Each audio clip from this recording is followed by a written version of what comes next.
Hello everyone. अपन लोग पढ़ रहे हैं एनिमल किंगडम और अपन ने पिछली 2 क्लासेस के अंदर एनिमल्स के कुछ कैरेक्टरिस्टिक्स हैं उनके बारे में चर्चा करी थी।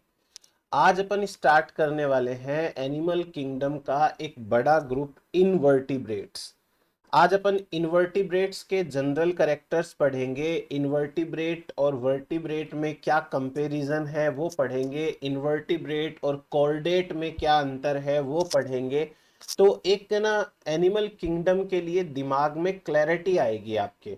ऑब्वियसली आप लोग जूलॉजिस्ट हैं, आप लोगों को ये चीजें आती होंगी पहले से, लेकिन एक स्मूथ वे के अंदर चलेंगे तो टॉपिक की अंडरस्टैंडिंग बेटर हो जाएगी।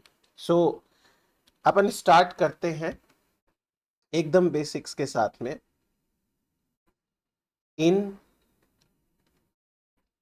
इनवर्टिब्रेट्स तो समझेंगे इनवर्टिब्रेट्स की कहानी क्या है। देखो, इनवर्टिब्रेट्स का सबसे इंपॉर्टेंट फीचर, जो मेन फीचर है, वो ये है कि इनवर्टिब्रेट्स में ये जो वर्टिब्रल कॉलम यानी कि जो बैकबोन है वो एब्सेंट होती है। जितने भी ऐसे एनिमल्स हैं जिनके अंदर बैकबोन नहीं बनती वो सारे के सारे इनवर्टिब्रेट्स होते हैं। तो अभी जितना मैं बोल रहा हूं एक बार आप उतने पे फोकस करिए, बीच में दिमाग मत लगाना, नोटोकोड को बीच में मत लाना, वो भी अपन डिस्कस करेंगे आज। तो इनवर्टिब्रेट्स का सबसे इंपॉर्टेंट फीचर क्या है कि इनकी लाइफ में वर्टिब्रल कॉलम या बैकबोन कंप्लीटली एब्सेंट होती है। एब्सेंट, ये है इनका मोस्ट इंपॉर्टेंट फीचर। इनके और भी करेक्टरिस्टिक फीचर है, जैसे कि नर्व कोड है वो डबल होती है, सॉलिड होती है, वेंट्रल साइड में होती है, हार्ट है वो डोर्सल टू नर्व कोड होता है। बाद में बात करेंगे, अपन सारी बात करेंगे। अभी एक बार के लिए सिर्फ इतना समझो कि इनवर्टिब्रेट वो एनिमल्स हैं जिनके अंदर रीढ़ की हड्डी बैकबोन नहीं होती। तो आप प्रोटोजोआ से इकाइनोडर्मेटा तक आ जाओ, इवन थोड़ा सा प्रोटोकोर्डेटा को भी ले लो, तो वो सारे के सारे जो अपन ने क्लासिफिकेशन आउटलाइन देखा था ना, उसके अंदर प्रोटोजोआ, फिर मेटाजोआ के अंदर आप आ जाओ मीजोजोआ, पैराजोआ और एंटेरोजोआ, फिर एंटेरोजोआ के अंदर आ जाओ एसिलोमेट, सूडोसिलोमेट, सिलोमेट, और फिर सिलोमेट के अंदर भी आप इकाइनोडर्मेटा तक बात कर लो। वर्टिब्रेट्स को छोड़कर बाकी सारे के सारे इनवर्टिब्रेट्स हैं।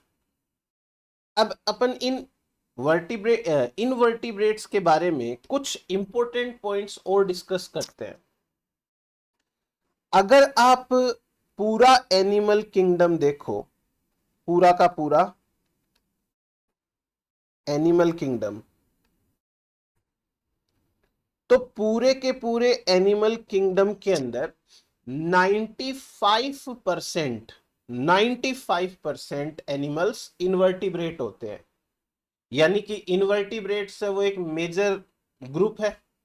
95% एनिमल्स है वो इनवर्टिब्रेट है, और उसमें भी सबसे ज्यादा आर्थ्रोपोडा, और आर्थ्रोपोडा में भी सबसे ज्यादा इंसेक्ट है।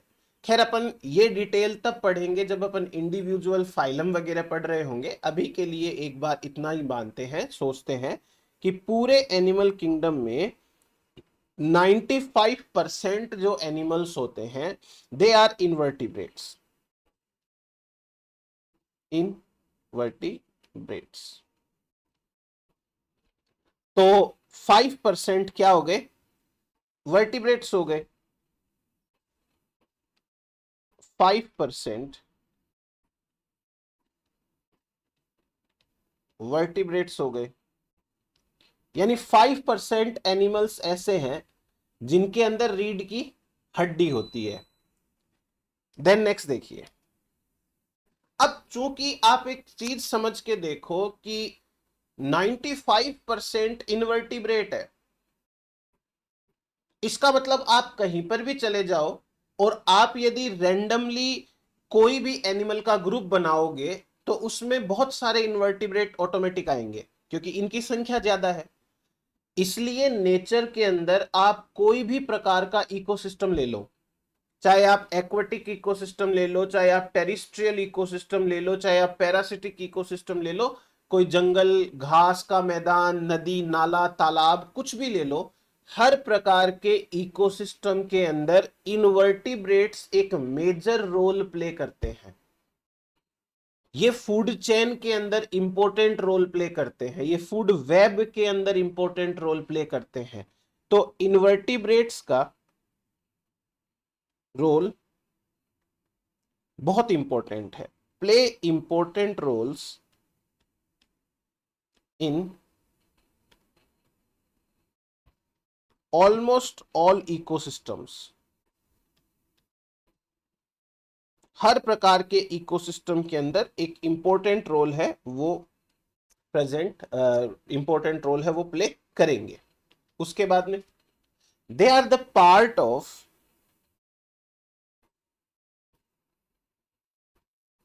Almost all food chains.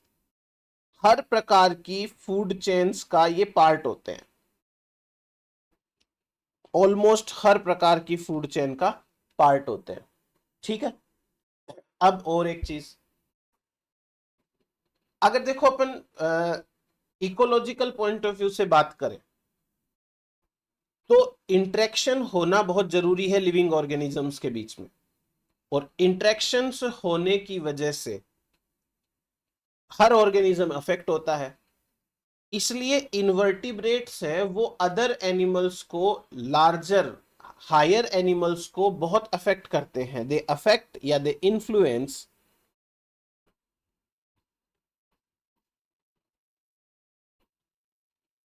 Larger and higher animals, higher animals. ठीक है, अब ये जो कुछ करेक्टर्स यहां पे लिखे हैं कि संख्या सबसे ज्यादा होती है, इकोलॉजी के अंदर रोल इंपॉर्टेंट प्ले करते हैं, ये वो सारी की सारी चीजें, इनको देखते हुए एक साइंटिस्ट है जिनका नाम है ईओ विल्सन। ईओ विल्सन ने ये बोल दिया कि हमारी पृथ्वी को तो इन्वर्टिब्रेट ही चला रहे हैं, संख्या ज्यादा, रोल इंपॉर्टेंट, सभी दूसरे ऑर्गेनिजम्स के ऊपर इनका इन्फ्लुएंस होता है। तो उन्होंने कहा कि सबसे मतलब दुनिया चलाने की जिम्मेदारी इनकी ही होती है। सो ये एक स्टेटमेंट है, इन्होंने कहा कि the little things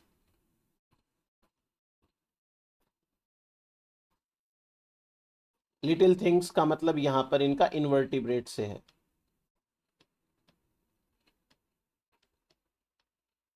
run the world, run the world. और ये स्टेटमेंट कहा था ईओ विल्सन ने। ठीक है, ईओ विल्सन, इन्होंने ये स्टेटमेंट दे दिया। ये चीज क्लियर? तो ना आपको कोई एग्जाम के अंदर ऐसे पूछा जा सकता है, थोड़ा सा ध्यान रख लीजिएगा। ये स्टेटमेंट टाइप आ सकता है कि किसने कहा, या फिर ये स्टेटमेंट सही है कि गलत है, थोड़ा सा इंपॉर्टेंट बन जाती है ऐसी चीजें, तो ध्यान में रखनी चाहिए। अब नेक्स्ट अपन बात करते हैं, आज की डेट में अगर अपन देखें तो इन्वर्टिब्रेट्स हैं वो हमारे चारों तरफ बिल्कुल प्रेजेंट होते हैं। हम एक बार इनको कंपेयर करते हैं कोर्डेट्स, सॉरी नॉन कोर्डेट्स के साथ में। तो इन vertebrates versus non chordates, non chordates. अब मैं आपको एक सिंपल चीज है वो समझाना चाहता हूं, आप वो चीज समझिए। देखो, कोर्डेट्स और नॉन कोर्डेट्स और वर्टिब्रेट्स और इनवर्टिब्रेट्स में क्या अंतर है मैंने आपको बताया था, वापस से अपन बात कर लेते हैं। जैसे देखो, जो इनवर्टिब्रेट्स है ना, इनका मेन फीचर होता है कि इनके अंदर backbone must be absent, backbone must be absent. इनके अंदर बैकबोन है वो एब्सेंट होनी चाहिए। तो नोटोकॉर्ड का क्या सीन है भाई, बैकबोन इनके अंदर एब्सेंट होनी चाहिए, भले ही नोटोकॉर्ड प्रेजेंट हो, नोटोकॉर्ड में प्रेजेंट। मैं ये नहीं कह रहा कि नोटोकॉर्ड एब्सेंट होनी चाहिए या नोटोकॉर्ड प्रेजेंट होनी चाहिए, मैं ये कह रहा हूं कि नोटोकॉर्ड हो या ना हो, लेकिन बैकबोन नहीं होनी चाहिए। तो जैसे एक एग्जाम्पल समझते हैं अपन, और एग्जाम्पल हमारा है प्रोटोकॉर्डेट्स। एग्जाम्पल है हमारा प्रोटोकॉर्डेट्स। अभी प्रोटोकॉर्डेट्स भी मैं बताऊंगा आपको सारा, थोड़ा सा हायर में जाएंगे तो समझ में आएगा आपको प्रोटोकॉर्डेट्स। इस प्रोटोकॉर्डेट्स की क्या कहानी है, इनकी कहानी ये है कि नोटोकॉर्ड तो इनके अंदर होती है absent, sorry present, notochord present होती है। अर्ली डेवलपमेंटल स्टेजेस के अंदर नोटोकॉर्ड प्रेजेंट होती है, लेकिन थोड़ा सा और ये जब डेवलप हो जाते हैं तो नोटोकॉर्ड गायब हो जाती है और बैकबोन इनमें बनती नहीं है। नोटोकॉर्ड प्रेजेंट होती है पहले तो, disappear in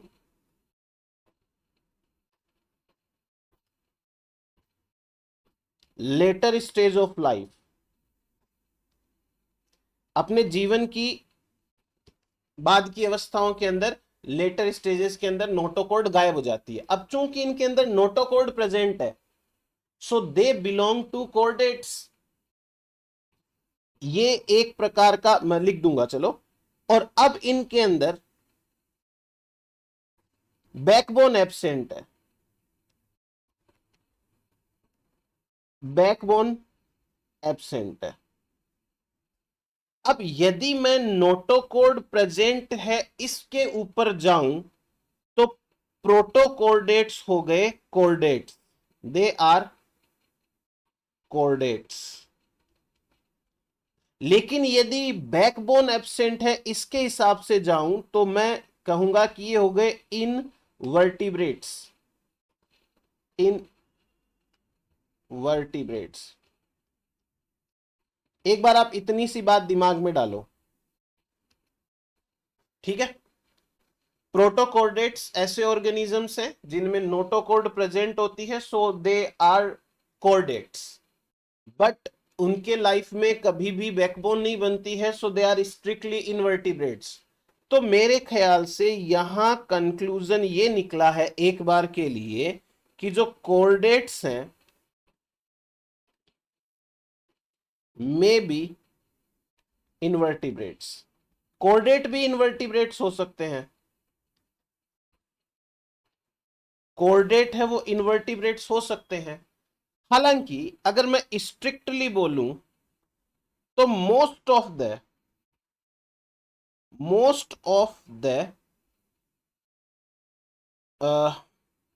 invertebrates are non-chordates, non-chordates। ज्यादातर इनवर्टिब्रेट्स हैं वो तो नॉन कॉर्डेट्स ही हैं, लेकिन कुछ ऐसे प्रोटोकॉर्डेट टाइप के आ गए, ये हमारे कॉर्डेट हैं। तो आपको इनवर्टिब्रेट का एक क्लियरेंस मिला। इनवर्टिब्रेट्स वो हैं जिनमें बैकबोन नहीं होती, नोटोकॉर्ड हो भी सकती है नहीं भी हो सकती। अगर मैं वही वापस से बोलूं कि जो प्रोटोजोआ पैरा, ये जो प्रोटोजोआ मेटाजोआ फिर मीजोजोआ पैराजोआ, जो इंटेरोजोआ, फिर उसमें एसिलो रेडिएटा बाइलेटेरिया, फिर उसके अंदर एसिलोमेट सिलोमेट और वो सब आ जाएंगे, वो सारे के सारे इनवर्टिब्रेट और नॉन कॉर्डेट चल रहे हैं। वो इनवर्टिब्रेट तो है ही, वो नॉन कॉर्डेट भी है। ये कॉर्डेट वाले इनवर्टिब्रेट थोड़े से यहां आते हैं, कोऑर्डिनेट वाले इनवर्टिब्रेट्स। अब अपन एक बार नॉन कोऑर्डिनेट्स पे आते हैं। Non chordates are strictly those animals which have no notochords, non chordates, इनके अंदर नोटोकोड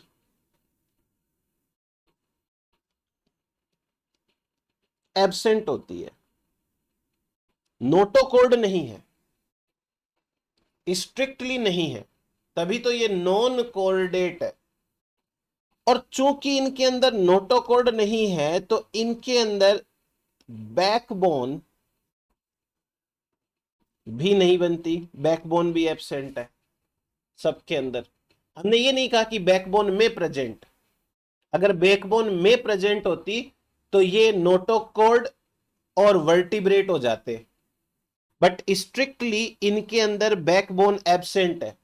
अब बैकबोन एब्सेंट है तो ये सारे के सारे क्या हो गए, इनवर्टिब्रेट हो गए। क्योंकि बैकबोन एब्सेंट है इनके अंदर, सो ऑल, इस पॉइंट के आधार पे मैं बोल सकता हूं ऑल नॉन कोऑर्डिनेट्स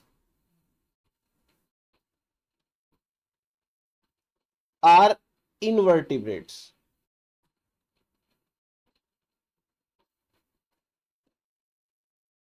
जितने भी नॉन कोऑर्डिनेट्स हैं वो सारे के सारे इनवर्टिब्रेट आपके सामने देख लो आराम से।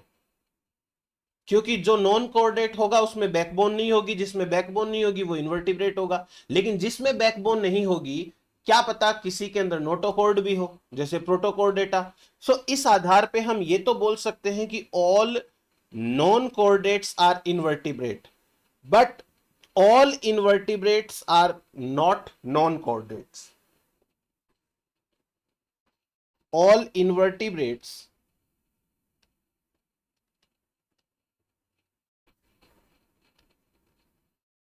are not non-coordinates, non-coordinates, क्योंकि जो इनवर्टिब्रेट है वो कोऑर्डिनेट भी हो सकता है, प्रोटोकोऑर्डिनेटा।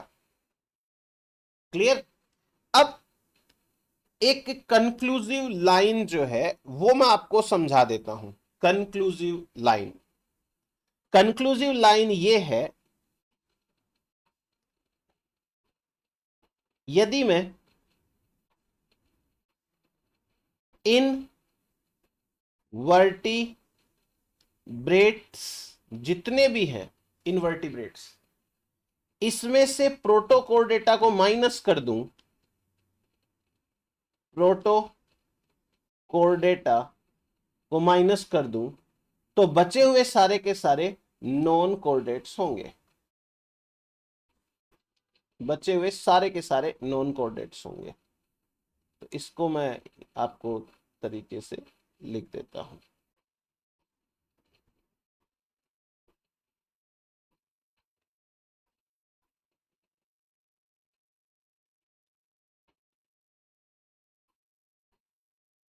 इनवर्टिब्रेट्स माइनस प्रोटोकोऑर्डिनेटा,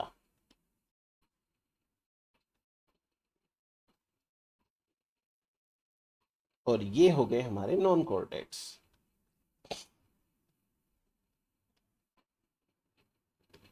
इनवर्टिब्रेट्स में से प्रोटोकोऑर्डिनेटा को हटा दो तो ये हमारे नॉन कोऑर्डिनेट्स हो गए। ठीक है, ये एक सिंपल सा रिप्रेजेंटेशन है कि कोऑर्डिनेटा और नॉन कोऑर्डिनेटा या इनवर्टिब्रेट और नॉन कोऑर्डिनेट के अंदर क्या हमारे पास में अंतर आता है। चलिए, ये तो हो गई बात हमारी, एक छोटा सा अंतर था उसकी। अब नेक्स्ट अपन बात करते हैं, एक थोड़ी सी और मतलब डाइवर्सिटी के पॉइंट ऑफ व्यू से बात करते हैं। डाइवर्सिटी इन इनवर्टिब्रेट्स,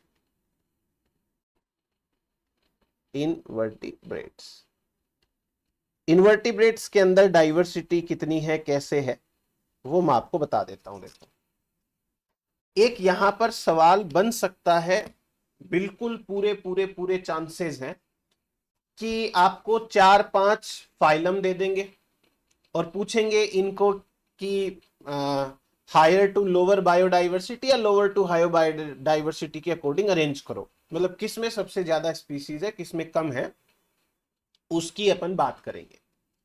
एक देखो एस्टिमेट दे रखा है, ये आप मेरी बात समझो कि अलग अलग किताबों में पढ़ोगे ना तो हो सकता है आपको अलग अलग डेटा थोड़ा मिले ऊपर नीचे, तो स्ट्रिक्टली कोई एक डेटा तो एग्जाम के अंदर पूछा नहीं जाता, और हर दिन कुछ ना कुछ नया ऐड होता ही रहता है भाई, तो कुछ एकदम ही लेटेस्ट आ जाए उसका भी कोई इलाज नहीं है। तो जो डेटा एक बार हमें समझने के हिसाब से है वो मैं आपको एक बार समझा देता हूं। जैसे कि अगर अपन टोटल एनिमल स्पीसीज की बात करें,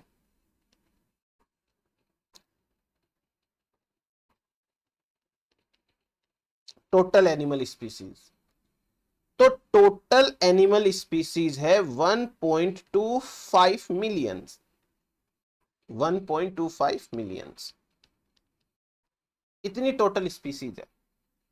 अब इसमें से 1.2 मिलियन स्पीसीज इनवर्टिब्रेट्स की है, इनवर्टिब्रेट्स।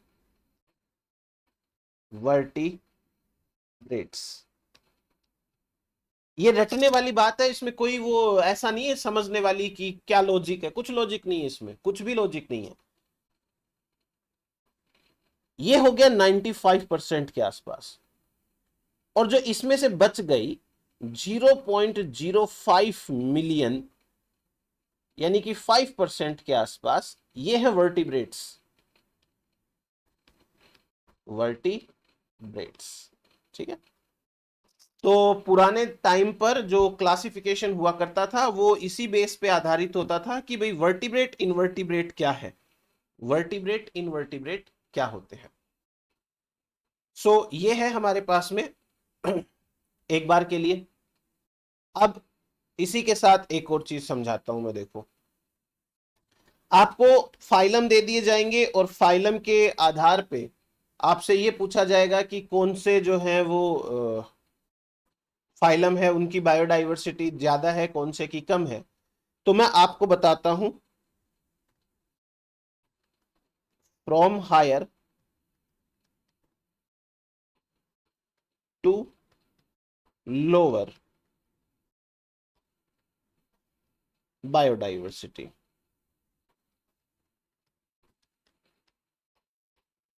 अगेन इसमें कोई लॉजिक नहीं है। हाँ, आप ज्यादा ही लॉजिक में जाओगे तो आंसर आएगा इकोलॉजी से या एवोल्यूशन से, कि ये ऐसे ऑर्गेनिजम्स हैं जो कहीं पर भी रह लेते हैं, कैसा भी फूड खा लेते हैं, इनकी एडेप्टेबिलिटी पावर ज्यादा होती है, इनको किसी भी निश में रहने की आदत होती है, ये बेटर कॉम्पिटिटर होते हैं, ब्ला ब्ला ब्ला। इस तरीके के यदि आप पॉइंट्स पे जाओगे तब तो आप बोल सकते हो कि इस आधार पे इनकी संख्या ज्यादा है या बायोडाइवर्सिटी इनकी ज्यादा है। अदरवाइज कोई लॉजिक नहीं है, रटो, अपना क्वेश्चन बन जाए, एग्जाम में आ जाए तो सोल्व हो जाएगा। क्लियर है? तो अब देखो, सबसे ज्यादा बायोडाइवर्सिटी अगर इनवर्टिब्रेट की श्रेणी के अंदर करे तो वो आती है आर्थ्रोपोडा की, आर्थ्रोपोडा। और आर्थ्रोपोडा के अंदर भी अगर अपन बात करें कि भाई कौन है, तो वो इंसेक्ट है, वो तो तब करेंगे अपन जब पर्टिकुलर फाइलम पढ़ेंगे। आर्थ्रोपोडा के बाद में 2 नंबर पे आते हैं मोलस्का। अब मेरे पास में जो किताब मैं फॉलो कर रहा हूं उसमें इनके संख्या भी दे रखी है, जैसे कि आर्थ्रोपोड्स जो हैं उनकी 8,67,000, 8,67,000 स्पीसीज है। मत याद करो ये डेटा, है ना, बदलते भी रहते हैं, और कोई एक किताब में जो दे रखा है, अब सारे के सारे राउंड फिगर में दे रखे हैं, आप सोचो कि राउंड फिगर में तो कैसे ही हो सकती है। तो इससे बेटर है आप ये याद करो, ये सीक्वेंस है, ये क्रम है, ये याद करो। आर्थ्रोपोडा, आर्थ्रोपोडा के बाद मोलस्का, मोलस्का के बाद में प्रोटोजोआ। अगेन मैं बोलूंगा कि भाई प्रोटोजोआ को एनिमल समझना है तो यहां डाल दो, नहीं प्रोटोजोआ को प्रोटिस्टा समझना है तो इनको हटा दो। प्रोटोजोआ के बाद में निमेटोडा, एस्क हेलमिंथीज को निमेटोडा बोलते हैं। एस्क हेलमिंथीज राउंड वॉर्म्स होते हैं एस्केरिस टाइप के, उनको निमेटोडा बोलते हैं, और फ्लैट वॉर्म है वो प्लेटी हेलमिंथीज होते हैं। निमेटोडा के बाद में आते हैं प्लेटी हेलमिंथीज, प्लेटी हेलमिंथीज। उसके बाद में आते हैं एनेलिडा, एनेलिडा के बाद में आते हैं सिलेंट्रेटा,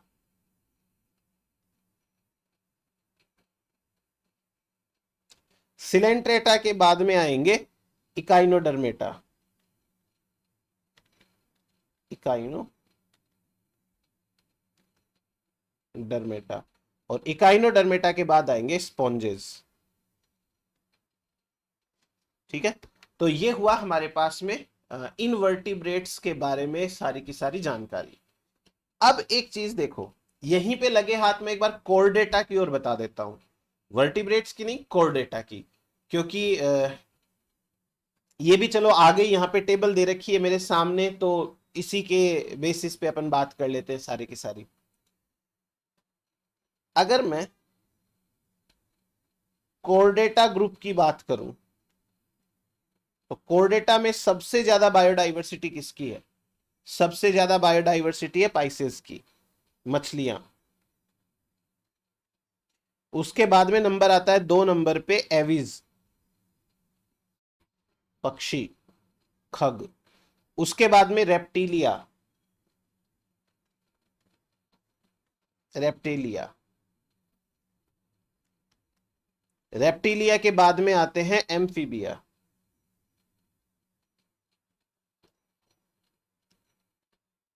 एम्फीबिया के बाद में आते हैं Mammalia,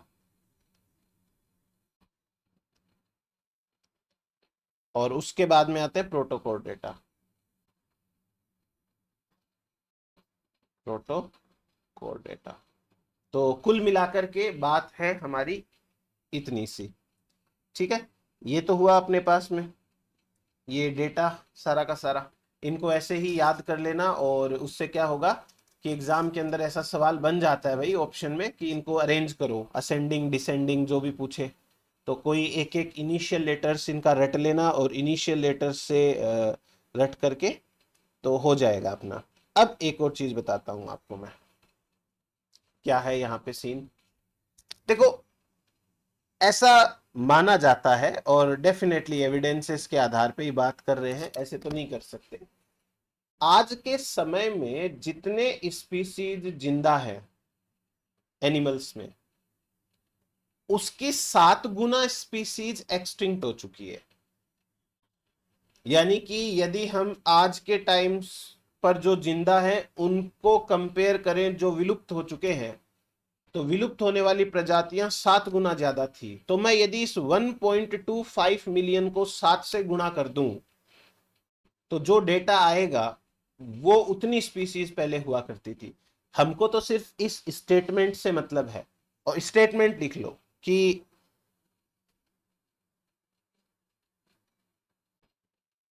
number of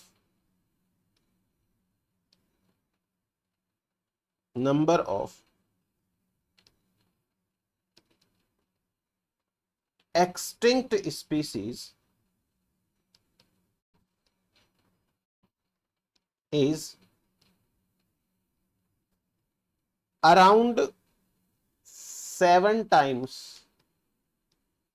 more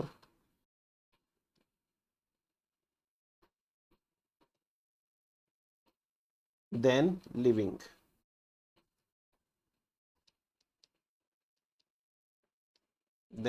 species. तो ये है हमारे पास में एक सिंपल सा इनका डाइवर्सिटी को लेकर के बात। अब अपन दूसरा चर्चा करते हैं इनके बॉडी साइज के ऊपर। बॉडी साइज,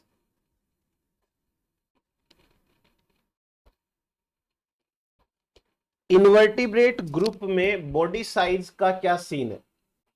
तो देखो, इनके अंदर जो बॉडी साइज है, यदि हम फिर बोल रहा हूं प्रोटोजोआ को यहां पे इंक्लूड करें, तो यूनिसेलुलर हो गए, प्रोटोजोआ के अंदर एक मेंबर आता है प्लाज्मोडियम, मलेरिया जो फैलाता है। मलेरिया वाला जो प्लाज्मोडियम है वो हमारे आरबीसी के अंदर जाता है। इसका मतलब सोचो कि यदि हम छोटे से छोटे लेवल पे जाएं तो इनकी साइज आरबीसी से भी काफी छोटी हो सकती है। और यदि हम बड़े से बड़े पे जाएं इनवर्टिब्रेट्स के अंदर, तो एक एनिमल है जेंट स्क्विड। जेंट स्क्विड की साइज है वो 16 से 18 मीटर तक की होती है। 16 से 18 मीटर, 1 मीटर दोनों हाथ फैला लो लगभग उतना होता है। तो 16 से 18 समझ लो कितना बड़ा होगा। ठीक है, तो ये इनकी साइज को लेकर के डेटा है। अब एसएच आपको कुछ नहीं पूछेंगे, बट क्या पता स्मॉलेस्ट या लार्जेस्ट पूछ ले, है ना, कि इनमें से लार्जेस्ट एनिमल कौन सा है या फिर इनमें से लार्जेस्ट इनवर्टिब्रेट कौन सा है। तो थोड़ा सा याद रहे तो ये चीज अच्छी रहेगी अपने लिए। साइज की बात करते हैं, बॉडी साइज की। बॉडी साइज के अंदर अपन बात करें सबसे पहले प्रोटोजोआ की,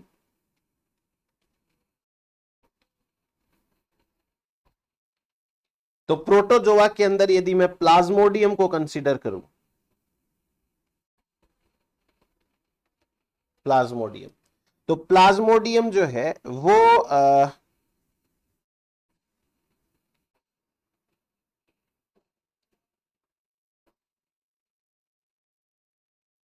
1/5 smaller than RBC.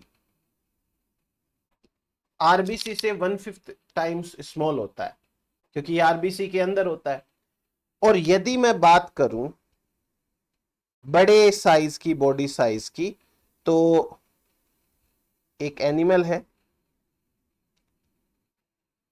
Gent squid. एक बार फोटो देखना इसका,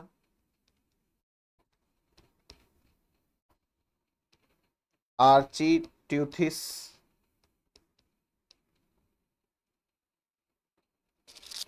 इसकी बॉडी साइज होती है 16.5 मीटर, 16.5 मीटर लेंथ। ठीक है, और ये पाया जाता है आपका नॉर्थ अटलांटिक के अंदर, इन नॉर्थ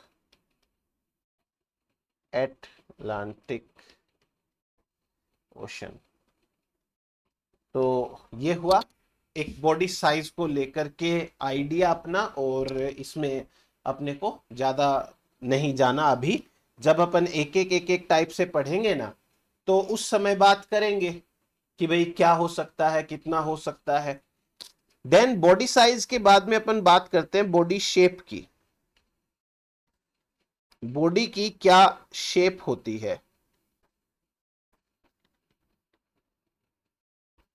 तो देखिए बॉडी की शेप की अगर अपन बात करें तो ऑलमोस्ट हर प्रकार की शेप होती है। आप यदि यूनिसेलुलर अमीबा को कंसीडर करो, स्पॉन्जेज को कंसीडर करो, तो उनकी कोई शेप नहीं है, कैसे भी टेढ़े मेढ़े होते हैं स्पॉन्जेस। और अमीबा की भी कोई पर्टिकुलर शेप नहीं है। और यदि हम ऊपर की तरफ आए, वर्टिब्रेट तक आए, ह्यूमंस तक आए, तो एक प्रॉपर बॉडी की शेप होती है। तो बॉडी शेप में हम ये कह सकते हैं इनवर्टिब्रेट, इनवर्टिब्रेट के केस में कि almost all shapes, almost all shapes, हर तरीके की शेप जो है वो इनके अंदर पाई जा सकती है। जैसे कि मैं बात करूं अमीबा की, तो अमीबा है वो इर्रेगुलर है, इरेगुलर शेप की होती है।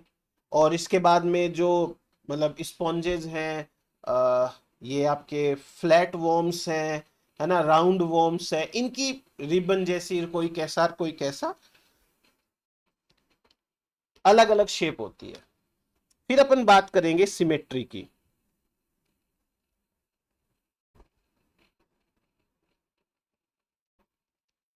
क्लासिफिकेशन यदि याद करो तो आपको काफी सारी चीजें जो है वो ऑटोमेटिक याद आ जाएगी। अगर मैं वही बात करूं प्रोटोजोआ और उसकी पैराजोआ की, पोरीफेरा स्पॉन्जेस की, तो वहां पर कोई सिमिट्री नहीं है, एसिमिट्रिक, कोई सिमिट्री नहीं है। फिर यदि मैं रेडिएटा में आ जाऊं तो रेडियल सिमिट्री है। इवन बाइलेटेरिया के अंदर वो सिलोमेट, यूसिलोमेट, सूडोसिलोमेट वाले इन्वर्टिब्रेट है वो भी, तो यानी कि इनके पास में बाइलेटरल सिमिट्री भी है। स्फेरिकल सिमिट्री भी पाई जाती है इनके अंदर। मैंने वॉल्वॉक्स बताया था ना, एनिमल्स के अंदर भी है, मैं एग्जांपल बता दूंगा आज उसके।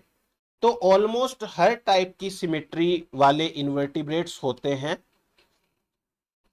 हाँ, जो कोर्डेट्स होते हैं, ये वर्टिब्रेट्स जो होते हैं ना, इनके अंदर हर तरीके की सिमिट्री नहीं पाई जाती। ये बाइलेटरल सिमिट्री वाले होते हैं, इनमें एसिमेट्री या रेडियल वाली नहीं होती है। तो सिमिट्री के पॉइंट ऑफ व्यू से बात करें तो ऑल सिमिट्रीज इनके अंदर होती है, ऑल सिमिट्रीज, सारी तरीके की सिमिट्रीज है वो इनके अंदर पाई जाती है। फिर उसके बाद जैसे यदि अपन बात करें कि एसिमेट्री,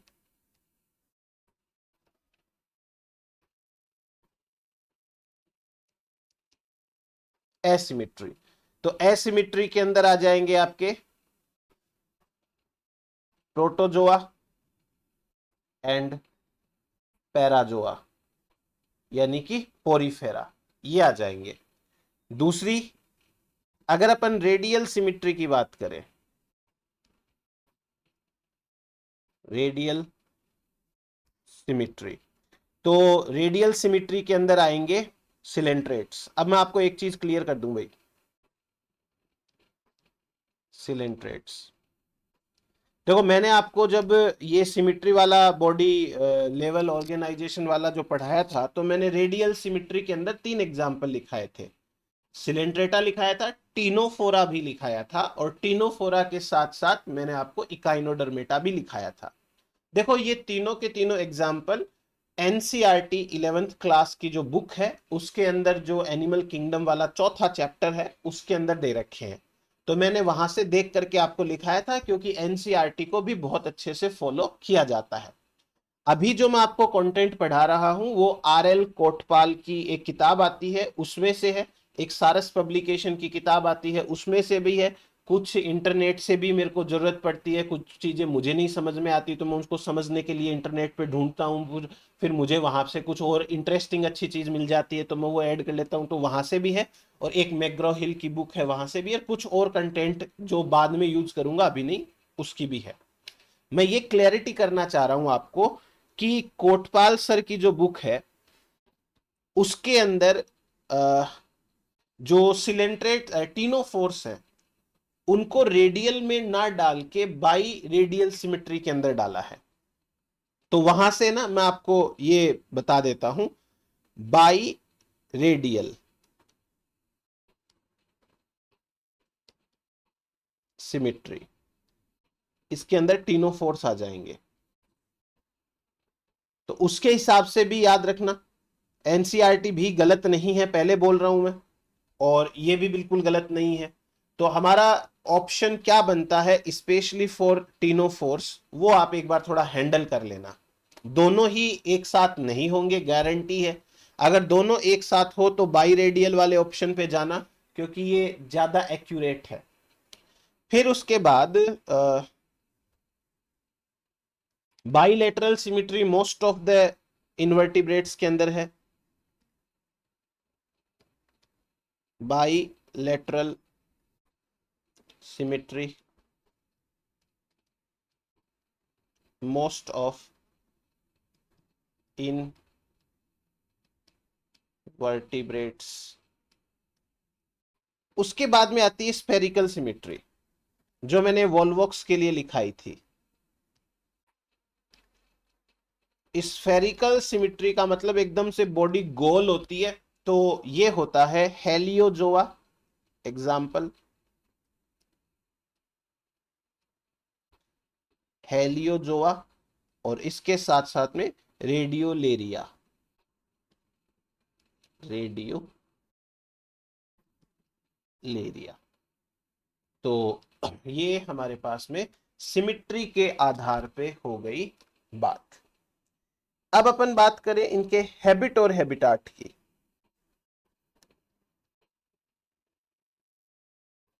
हैबिट एंड हैबिटाट, इसका क्या मतलब है पहले समझा देता हूं। हैबिट और हैबिटाट में, हैबिट का मतलब होता है कि वो एनिमल या वो ऑर्गेनिज्म क्या खाता है, उसका फूड हैबिट क्या है, उसे हैबिट बोलते हैं। हैबिटेट का मतलब क्या होता है, हैबिटेट मतलब कहाँ रहता है। अब एक बार मोटा मोटा अगर अपन बात करें तो जो एनिमल्स हैं, खाने के हिसाब से बात करें, जितने भी एनिमल्स हैं सारे के सारे कैसे हैं, हेट्रोट्रॉफिक है। अगर अपन प्रोटोजोआ को यहाँ इंक्लूड करें तो कुछ पैरासाइट भी हो सकते हैं, मोस्ट ऑफ द हेट्रोट्रॉफिक है। फिर आप हेट्रोट्रॉफिक के अंदर हर्बीवोर, कार्निवोर, ओमनीवोर उस हिसाब से इनको डिवाइड कर सकते हो, है ना। बहुत रेयरली कुछ डीकंपोजर भी मिल जाएंगे आपको। उसके बाद में यदि अपन बात करें हैबिटाट की, रहने की, तो देखो ये टेरेस्ट्रियल हैबिटाट में रहते हैं, मिट्टी में भी मिल जाएंगे आपको। उसके अलावा फ्रेश वाटर में भी मिल जाएंगे, मेरीन वाटर में भी मिल जाएंगे। हाँ, कोई ऐसा यूनिक हैबिटाट हो जिसके अंदर वो ऑर्गेनिज्म मिलता हो और कहीं नहीं मिलता हो, या और कोई दूसरा ऑर्गेनिज्म वहां नहीं मिलता हो, तो वो एग्जाम में आने लायक बात हो जाती है। यहां से मुझे बिल्कुल नहीं लगता कि कुछ चीज आने वाली है, तो अपन एक नॉर्मल तरीके से बात कर लेते हैं। यदि हैबिट हैबिटाट खाने पीने के हिसाब से बात करूं, तो जैसे प्रोटोजोआ है, यूनिसेलुलर टाइप के हैं, ये लगभग हर जगह पाए जाते हैं, तो इनको बोलेंगे कॉस्मोपॉलिटन।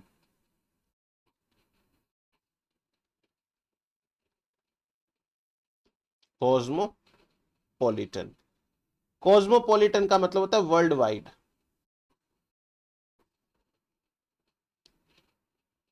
कॉस्मोपॉलिटन। दूसरा, जैसे अगर मैं स्पॉन्जेस की बात करूं और सिलेंट्रेट्स की बात करूं, हाइड्रा वगैरह, तो ये मोस्टली मेराइन होते हैं, मोस्टली मेराइन, समुद्री पानी के अंदर ही ये ज्यादातर पाए जाते हैं, ये भी सही बात है। फिर उसके बाद में अगर अपन बात करें एनालिड्स की, एनालिड्स के अंदर भी लीच की बात करें,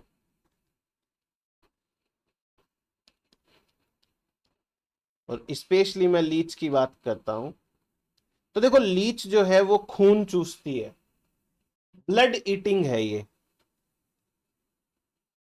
ब्लड ईटिंग।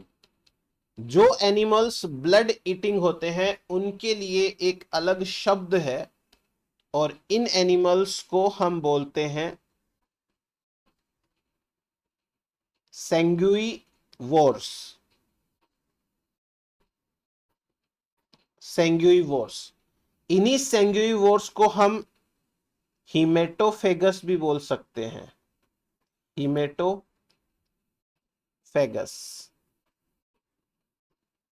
ठीक है, ये याद रख लेना सेंग्युइवोर्स कौन होते हैं। ब्लड ईटिंग के अंदर यदि मैं बात करूं, ये तो इनवर्टिब्रेट कर रहे हैं अपन। वेम्पायर बैट्स होती है, वेम्पायर बैट्स, वो भी इसी कैटेगरी के अंदर आती है, बट वो वर्टिब्रेट है। ठीक है, मैं क्लियर कर देता हूं। अगर इनवर्टिब्रेट के हिसाब से बात करें अपन, तो ये लीचेस वगैरह इस कैटेगरी के अंदर आ जाती हैं, और वैम्पायर बैट्स है वो वर्टिब्रेट है, बट वो भी सेम कैटेगरी की है। खैर छोड़ो, इतना तो अपने को देखना नहीं है। उसके अलावा मोलस्का है जैसे,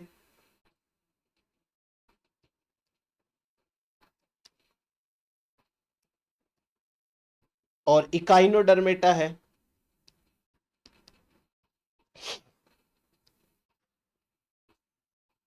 ये मेराइन ही होते हैं। इकाइनोडर्मेटा तो एक्सक्लूसिवली मेराइन, यानी कि इसका हर सदस्य मेराइन में ही होता है, फ्रेश वाटर में बिल्कुल नहीं हो सकता। तो ये हैबिट एंड हैबिटाट के हिसाब से मेरे ख्याल से इसमें एक ही चीज जो है वो इम्पोर्टेंट हो सकती है, ये सेंगुइवोर्स, आपको मतलब मीनिंग पता हो तो बस काम चल जाएगा अपना। ठीक।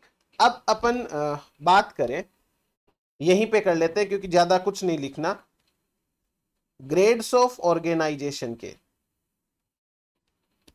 Grades of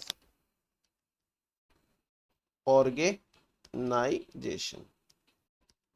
grade of organisation का मतलब हो गया कि सेल्यूलर है कि एसेल्यूलर है कि टिश्यू है कि ऑर्गन है कि उस हिसाब से। तो देखो इसमें ना वापस बहुत ज्यादा लिखेंगे नहीं अपन, रीजन इज दैट अगर आप वही अपना क्या बोलते हैं प्रोटोजोआ को कंक्लूड करो एसेल्यूलर, स्पॉन्जेज को ले लो सेल्यूलर, फिर उसके बाद में आ जाओ रेडियल सिमेट्री वाले, तो वो टिश्यू आ जाएंगे, फिर उसके बाद में बाइलेटरल वाले में जाओगे तो टिश्यू से ऑर्गन और ऑर्गन सिस्टम तक आ जाएंगे। एक लाइन में लिख देते हैं, from acellular to organ system grade. Organ system grade तक के सारे यहां पर एनिमल्स होते हैं इस ग्रुप के अंदर। ठीक है, तो इतना हुआ। अब उसके बाद में बात करते हैं अपन सीलोम के बारे में।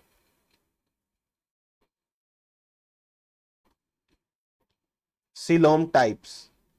तो इनवर्टिब्रेट्स के अंदर किस किस प्रकार की सीलोम है वो पाई जाती है। सो अगेन सीलोम है वो हर प्रकार की यहां पे होती है, हर प्रकार की सीलोम पाई जाती है। मतलब एसिलोम भी है, उसके बाद में सूडोसिलोम भी है और यूसिलोम भी है। तो कोई वैसे स्पेशल चीज नहीं रही यहां पे। जैसे एसिलोम, तो इसके अंदर आपके स्पॉन्जेज आ जाएंगे, एंड सिलेंट्रेट्स।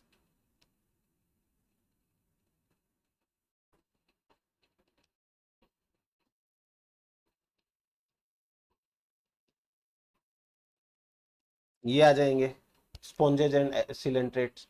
इनकी जो बॉडी होती है वो डबल लेयर की बनी हुई बॉडी होती है,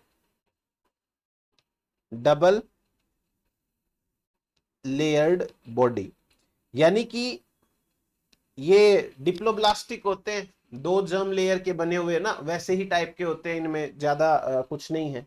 इनकी बॉडी है डबल लेयर की और इसके अंदर होती है सिंगल ओपनिंग।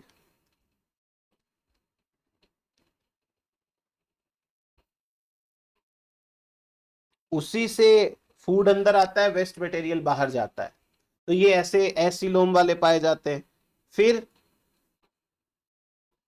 सूडो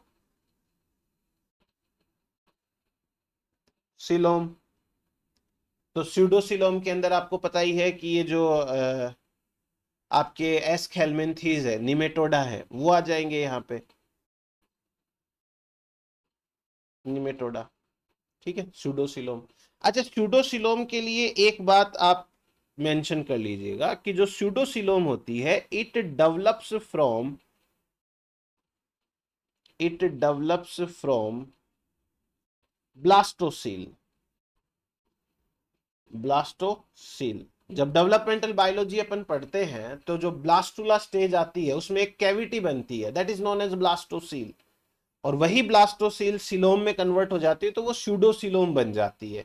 तो ये सवाल एग्जाम के अंदर आ चुका है, आगे भी देखो इधर उधर फंस सकता है, कोई बड़ी बात नहीं है। तो ब्लास्टोसील जो है वो बनाती है सूडोसिलोम। और यूसिलोम है वो भी पाए जाते हैं। हायर इनवर्टिब्रेट्स की कैटेगरी की बात करें तो अपन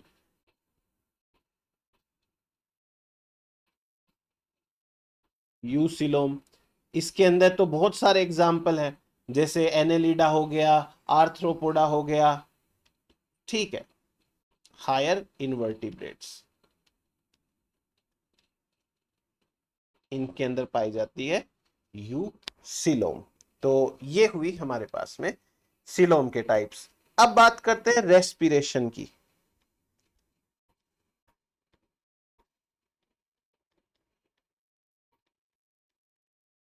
रेस्पिरेशन। तो चलिए सिंपल सिंपल सी बात कर लेते हैं। देखो, इन केस ऑफ रेस्पिरेशन, जो सबसे सिंपल वाले इन्वर्टिब्रेट्स है, यूनिसेलुलर वाले, उनके पास में कोई ऑर्गन मतलब कुछ भी नहीं उनके पास, बेचारों के पास।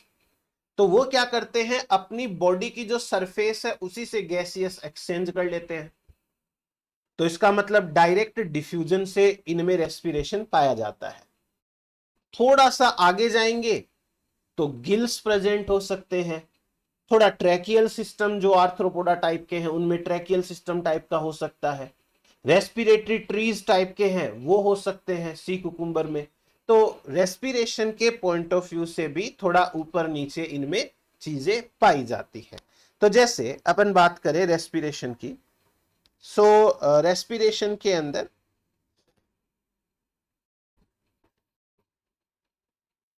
डायरेक्ट डिफ्यूजन फ्रॉम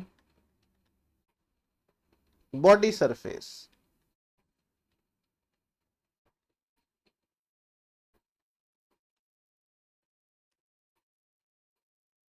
बॉडी की सरफेस से डायरेक्टली गैसेज है वो डिफ्यूज हो जाती है।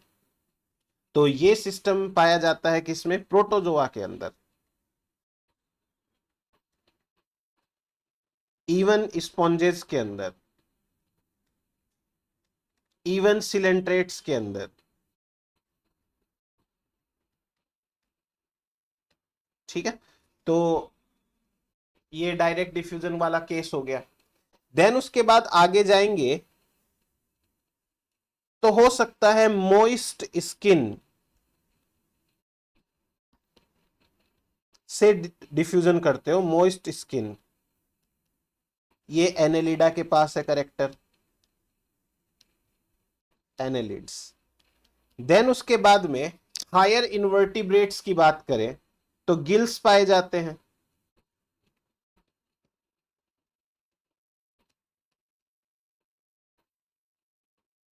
हायर इन वर्टिब्रेट्स, गिल्स है वो प्रेजेंट होंगे। यदि हम बात करें इकाइनोडर्म्स की,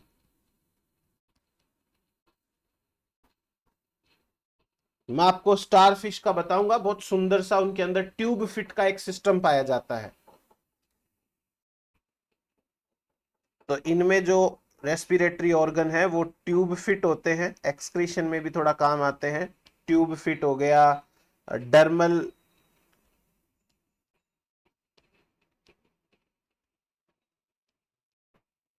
ब्रैंकी हो गए, तो इनसे ये रेस्पिरेशन करते हैं। अपन जब पर्टिकुलर फाइलम वगैरह पढ़ेंगे तो इन डिटेल स्ट्रक्चर वगैरह सब पढ़ेंगे। अभी के लिए एक बार ये इंफॉर्मेटिव है, यहाँ से सवाल बनते हैं आराम से, तो आप ध्यान रखिएगा इन चीज़ों का। और उसके अलावा इंसेक्ट्स में यदि अपन जाएंगे तो ट्रैकियल सिस्टम,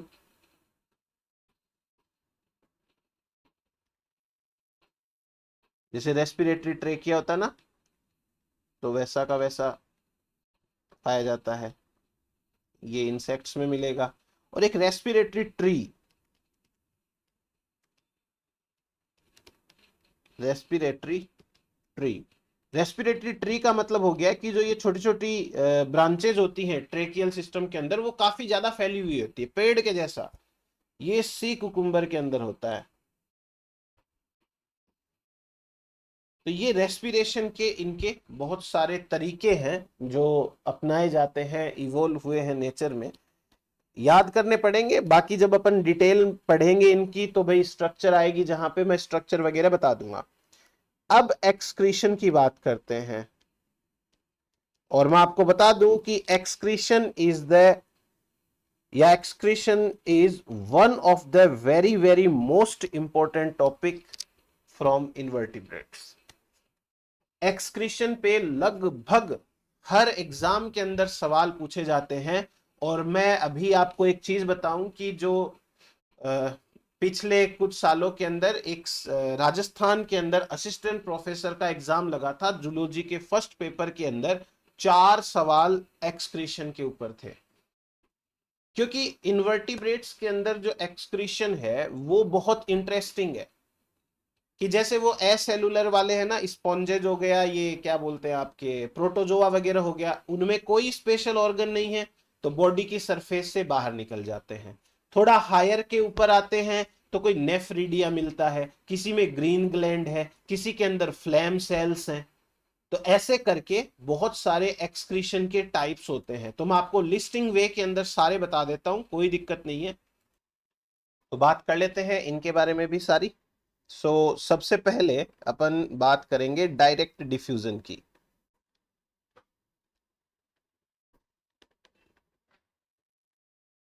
डायरेक्ट डिफ्यूजन मतलब कि बॉडी की सरफेस से जो बॉडी के अंदर का वेस्ट मटेरियल है, जरूरत नहीं है, उसे डिफ्यूज आउट कर दीजिए। तो ये वही आएंगे प्रोटोजोआ वाले, अगर एनिमल मानो तो इनको बेचारों को, स्पॉन्जेस एंड सिलेंट्रेट्स।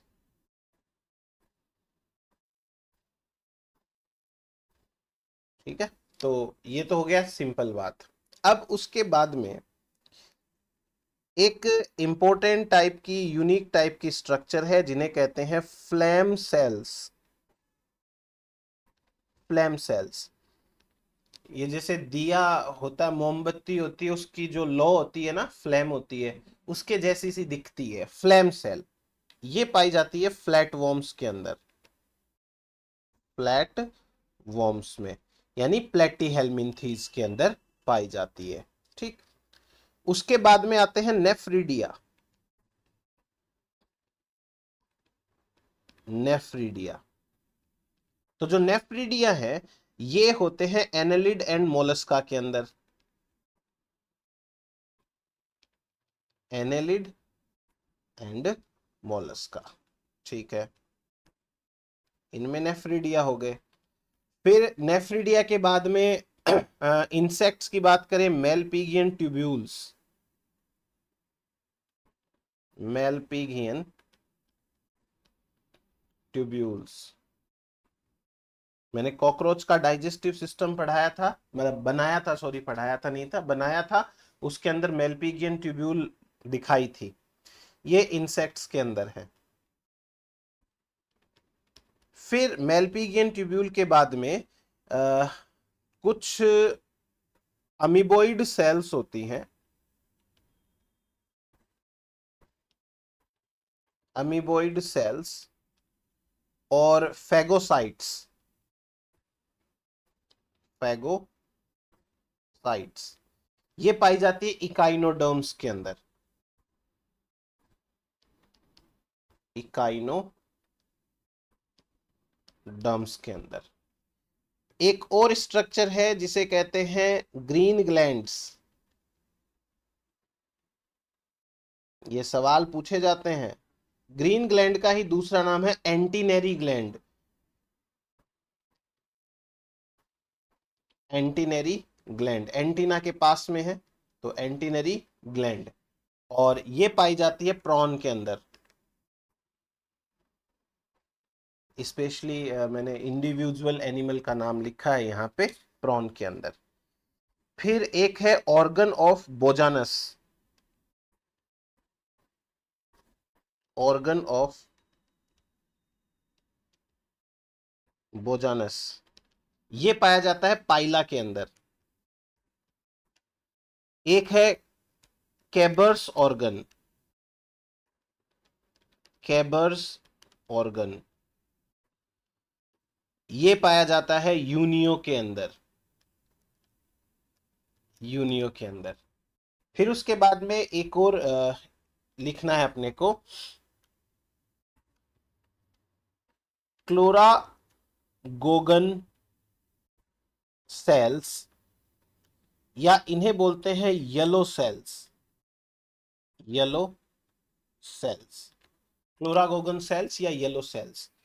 ये सेल्स है ना, जो सिलोमिक फ्लूइड होता है उसके अंदर पाई जाती है। They are present in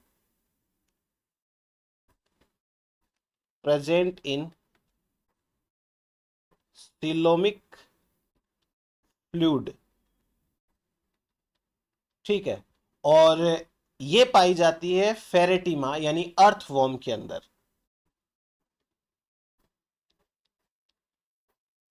Pheretima posthuma, Pheretima posthuma. तो ये हुआ हमारे पास में इंपॉर्टेंट कुछ। देखो इसके अलावा कुछ और भी होगा ना, तो अपन बाद में डिस्कस कर लेंगे जैसे जैसे अपने सामने आएगा। अभी जितना सामने आ रहा है वो मैं आपको बताए जा रहा हूं, है ना। और उसके अलावा 100% आगे जब जैसे भी आएगा करेंगे बात अपन। तो ये हो गई एक्सक्रीशन के बारे में। और मैं फिर कह रहा हूं excretion topic is very important, पूछा जाता है। अब उसके बाद अपन बात करते हैं रिप्रोडक्शन की।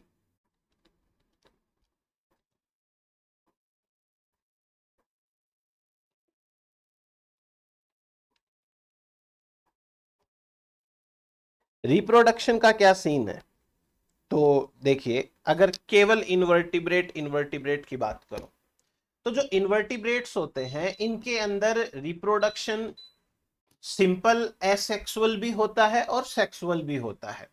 फिर अपन वैसे डिटेल में नहीं जाएंगे यहाँ पे। सेक्सुअल में इंटरनल फर्टिलाइजेशन, एक्सटर्नल फर्टिलाइजेशन, एक बार सिंपल सिंपल बात समझते हैं। तो इन्वर्टिब्रेट के अंदर एसेक्सुअल रिप्रोडक्शन भी होता है, स्पॉन्जेस वगैरह हैं, ये प्रोटोजोआ वगैरह हैं, इनके अंदर वो बन जाती है, क्या बोलते हैं, इनके अंदर वो स्पोर्स वगैरह बनते हैं, जेम्यूल्स वगैरह बनते हैं, एसेक्सुअल रिप्रोडक्शन होता है। Binary fission, budding wedding type का भी इनमें चलता रहता है, हाइड्रा के अंदर बडिंग वगैरह होती है, ठीक है।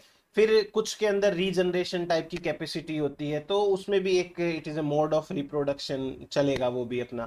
फिर सेक्सुअल रिप्रोडक्शन तो होता ही है। तो ये हुआ हमारे पास रिप्रोडक्शन से रिलेटेड। बहुत ज्यादा अपने को डिटेल में इसमें अभी नहीं जाना है, क्योंकि रिप्रोडक्शन जो पॉइंट है वो अपन हर फाइलम के अंदर स्पेशली पढ़ेंगे, तो तब देखेंगे। ये होता है सिंपल एसेक्सुअल बाइनरी फिशन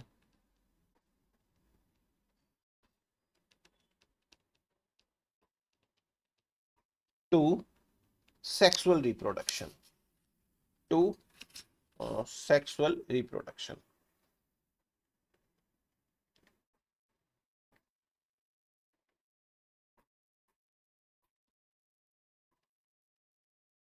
एक चीज।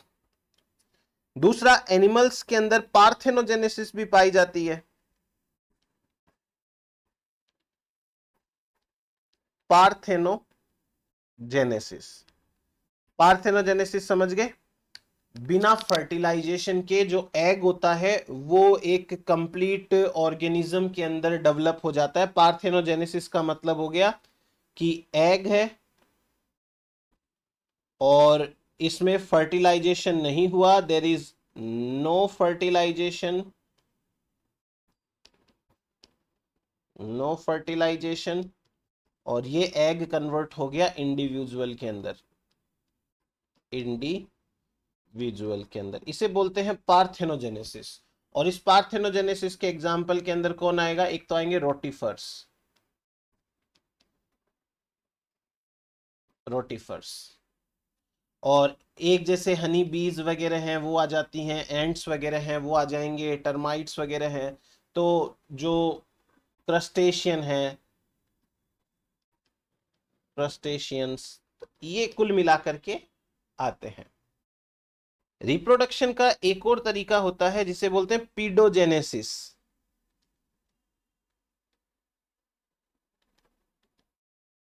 पीडोजेनेसिस, पीडोजेनेसिस के अंदर क्या होता है कि जो इमेच्योर इंडिविजुअल्स हैं, मतलब वो टाइम से पहले मैच्योर हो जाते हैं, वो उनके सेक्स ऑर्गन्स जो है वो टाइम से पहले मैच्योर हो जाते हैं, बॉडी उनकी इमेच्योर रहती है। तो इस प्रक्रिया को बोलते हैं पीडोजेनेसिस। पीडोजेनेसिस का मतलब हो गया है कि बॉडी है वो इमेच्योर है, वो धीरे धीरे मैच्योर होगी। Body immature but sex organs mature.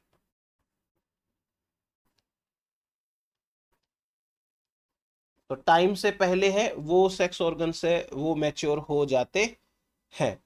तो ये तरीके का पाया जाता है। एग्जाम्पल, गाल फ्लाई और एक मियास्टोर। ठीक। फिर उसके बाद में कई सारे एनिमल्स हैं, वो हर्मेफ्रोडाइट्स भी होते हैं, बाइसेक्सुअल भी होते हैं। हर्मेफ्रोडाइट्स, हर्मेफ्रोडाइट का मतलब हो गया बाइसेक्सुअल एनिमल्स। ये आपके मिलेंगे, वो वॉर्म्स वगैरह हैं उस कैटेगरी के, एनेलिडा के अंदर, सिलेंट्रेटा के अंदर, प्लेटीहेल्मिन्थीज के अंदर, क्रस्टेशियन के अंदर। तो जैसे एनेलिडा हो गया,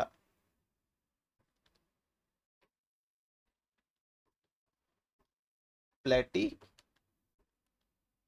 हेल्मिन्थीज हो गया, सिलेंट्रेटा हो गया,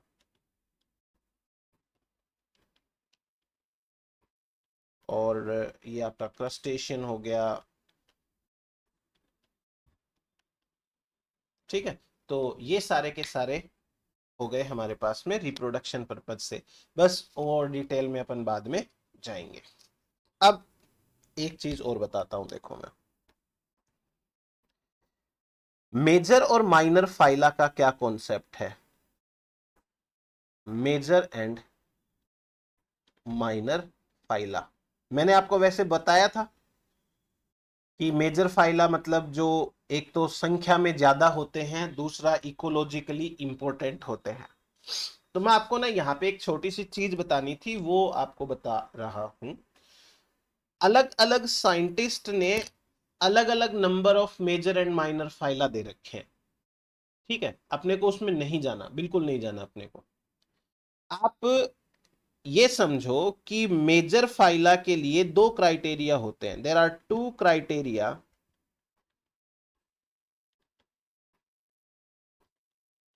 for major phyla. Major phyla के लिए दो क्राइटेरिया होते हैं, सॉरी। अब क्राइटेरिया नंबर 1, पहला क्राइटेरिया है कि ऐसे ऑर्गेनिजम्स जिनका नंबर है वो ज्यादा होता है।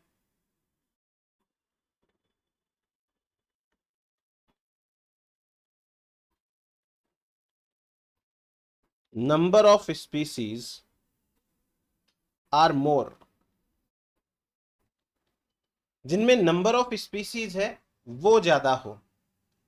अब इसके आधार पे यदि मैं बात करूं तो प्रोटोजोआ इसमें आता है। इसके आधार पे पोरीफेरा भी आता है, सिलेंट्रेटा भी आता है,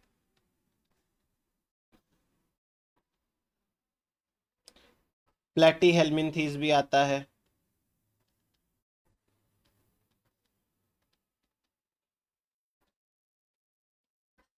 रोटीफेरा आता है। इस पे स्टार मार्क लगा लो, रोटीफेरा पे। और इसके अलावा निमेटोडा आता है, एस हेल्मिन्थीज, निमेटोडा, है ना। मोलस्का है, एनेलिडा है। इसके अलावा आर्थ्रोपोडा है,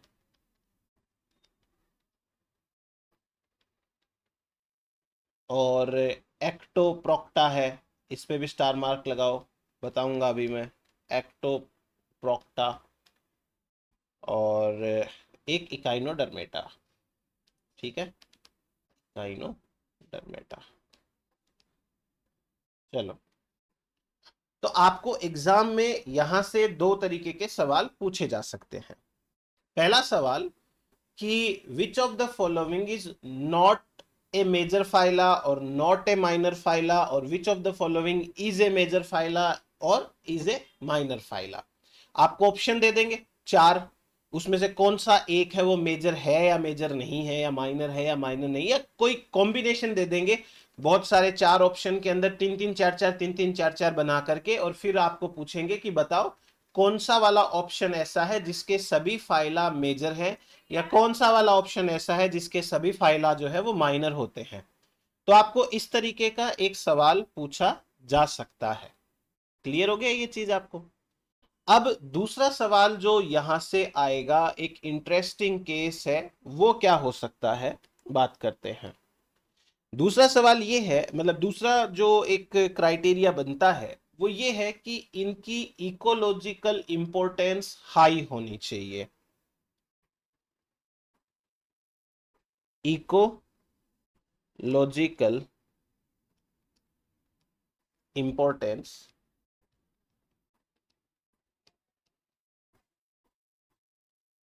should be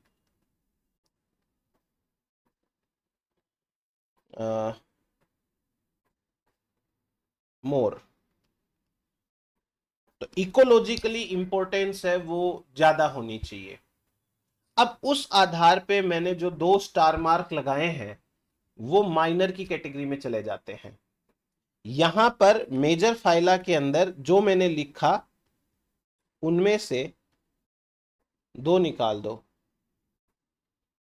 accept then Rotifera and Ectoprocta. Rotifera and Ectoprocta.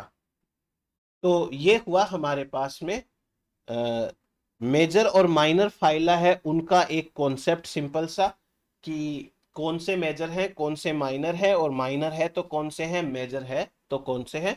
Rotifera and एक्टोप्रोक्टा का जो केस बताया, दे आर माइनर फाइला। ठीक है, लिख लेते हैं अपन, ये माइनर है। ये एक की कैटेगरी, मतलब एक पॉइंट के हिसाब से ये मेजर में जा रहे हैं, एक के हिसाब से ये माइनर में जा रहे हैं। तो इस चीज को पूछ सकते हैं। अब एक और चीज देखते हैं। एक कॉन्सेप्ट आता है lower invertebrate and higher invertebrate. क्या है ये?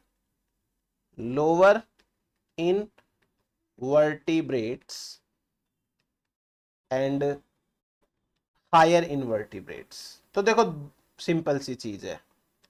हायर इनवर्टिब्रेट्स यहां पे नंबर से ज्यादा मतलब नहीं है, यहां 2 चीजों से मतलब है। एक तो बॉडी साइज और एक बॉडी कॉम्प्लेक्सिटी। जो लोअर इनवर्टिब्रेट्स हैं उनकी बॉडी साइज छोटी होती है, और जाहिर सी बात है जब बॉडी की साइज छोटी होगी तो ऐसी बॉडी ज्यादा कॉम्प्लेक्स नहीं होती है। तो सिंपल बॉडी ऑर्गेनाइजेशन होता है, सिंपल बॉडी स्ट्रक्चर होती है। हायर इनवर्टिब्रेट्स का मतलब हो गया कि इनकी जो बॉडी है वो साइज में भी बड़ी है, और साथ ही साथ में इनकी बॉडी कॉम्प्लेक्स भी ज्यादा है, तो वो हायर एंड लोअर की बात हो जाती है। सो लोअर का मतलब हो गया smaller and simple body. Smaller and simpler body, जैसे कि प्रोटोजोआ, पोरीफेरा, सिलेंट्रेटा,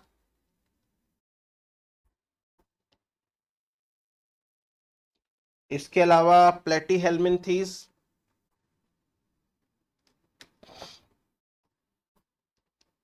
प्लेटीहेल्मिन्थीज,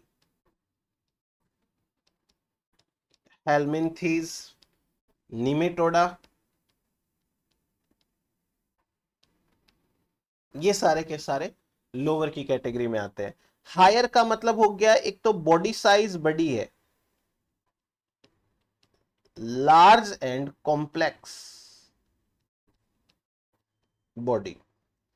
जब बॉडी की साइज बड़ी हो और बॉडी कॉम्प्लेक्स हो तो उन्हें हम हायर की कैटेगरी में डाल देते हैं। For example Annelida, arthropoda,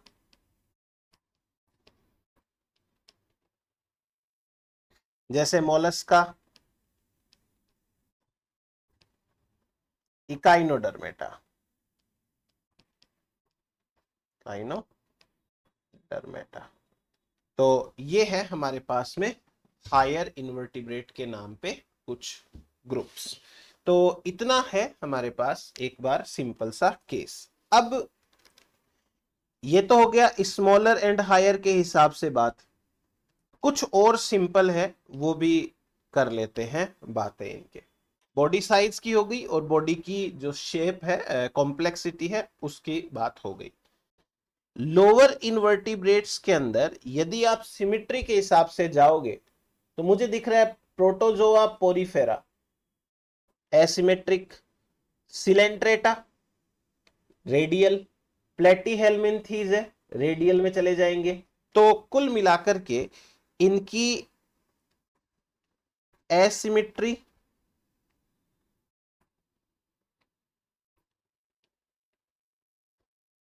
radial and bilateral, bilateral ये सिमिट्री है वो पाई जाती है। और हायर जितने भी हैं सारे बाइलेटरल वाले हैं, बाइलेटरल सिमिट्री वाले होते हैं। तो ये हो गया। अब उसके बाद में जर्म लेयर्स के हिसाब से बात करें, डिप्लोब्लास्टिक या सॉरी ट्रिप्लोब्लास्टिक, तो ये एस कैलमेंथीज तक आते आते ट्रिप्लोब्लास्टिक हो जाते हैं। सो ये है डिप्लो और ट्रिप्लो ब्लास्टिक। और जो हायर इन्वर्टिब्रेट्स आते हैं they are strictly triploblastic, triploblastic. ये जर्म लेयर के हिसाब से बात हो गई। सिलोम के हिसाब से तो protozoa Porifera Coelenterata, acoelomate, Platyhelminthes है। ये एसिलोमेट नीमेटोडा है, ये सूडोसिलोमेट है। तो ये हो गए हमारे एसिलोमेट और सूडोसिलोमेट।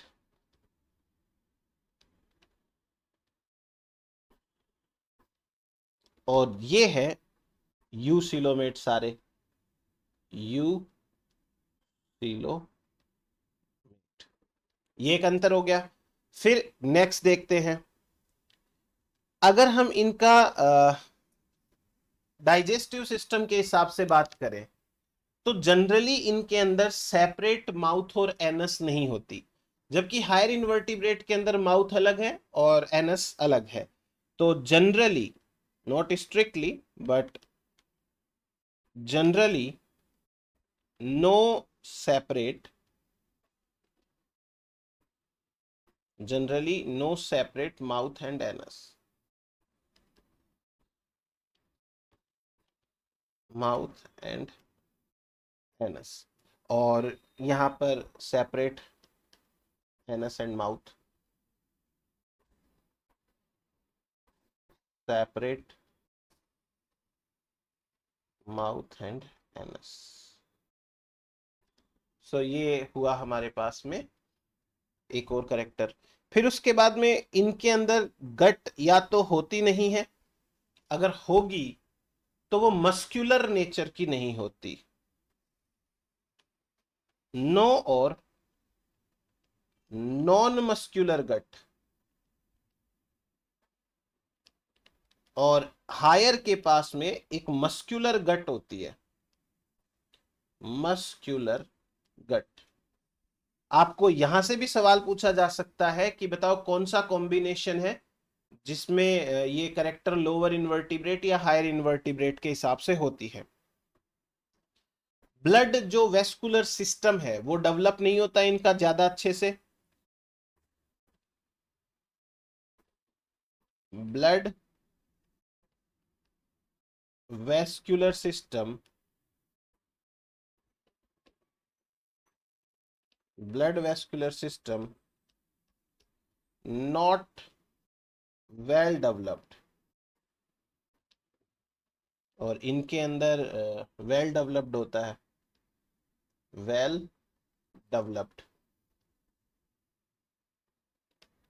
तो ये है भाई हमारे पास में हायर लोअर के बारे में सारी अच्छी बुरी बातें। तो इतना हुआ। अब मैं आपको इनवर्टिब्रेट और वर्टिब्रेट का कंपैरिजन बताता हूं, और उसी वर्टिब्रेट इनवर्टिब्रेट के कंपैरिजन से आपको बहुत सारी चीजें समझ में आएगी, और जो फीचर्स है रिमार्केबल टाइप के वो भी मैं ले लूंगा यहाँ पे। तो चलिए बात करते हैं वर्टिब्रेट्स वर्सेस इनवर्टिब्रेट्स के बारे में। अब चूंकि अपन इनवर्टिब्रेट पढ़ रहे हैं तो पहले इनवर्टिब्रेट लिख लेते हैं।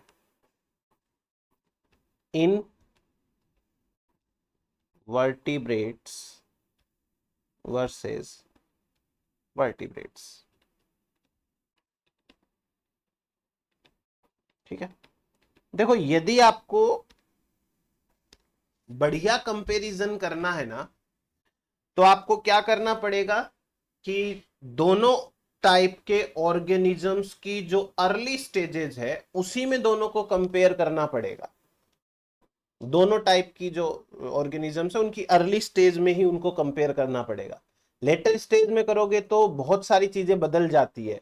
तो स्टार्टिंग में दोनों को चेक करोगे ना तो आपको बेसिक डिफरेंस देखने को मिलेगा। तो अपने को तो बेसिक डिफरेंस से ही मतलब है।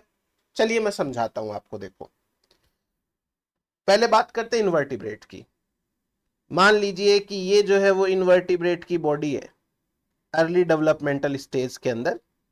ये इनवर्टिब्रेट की बॉडी है,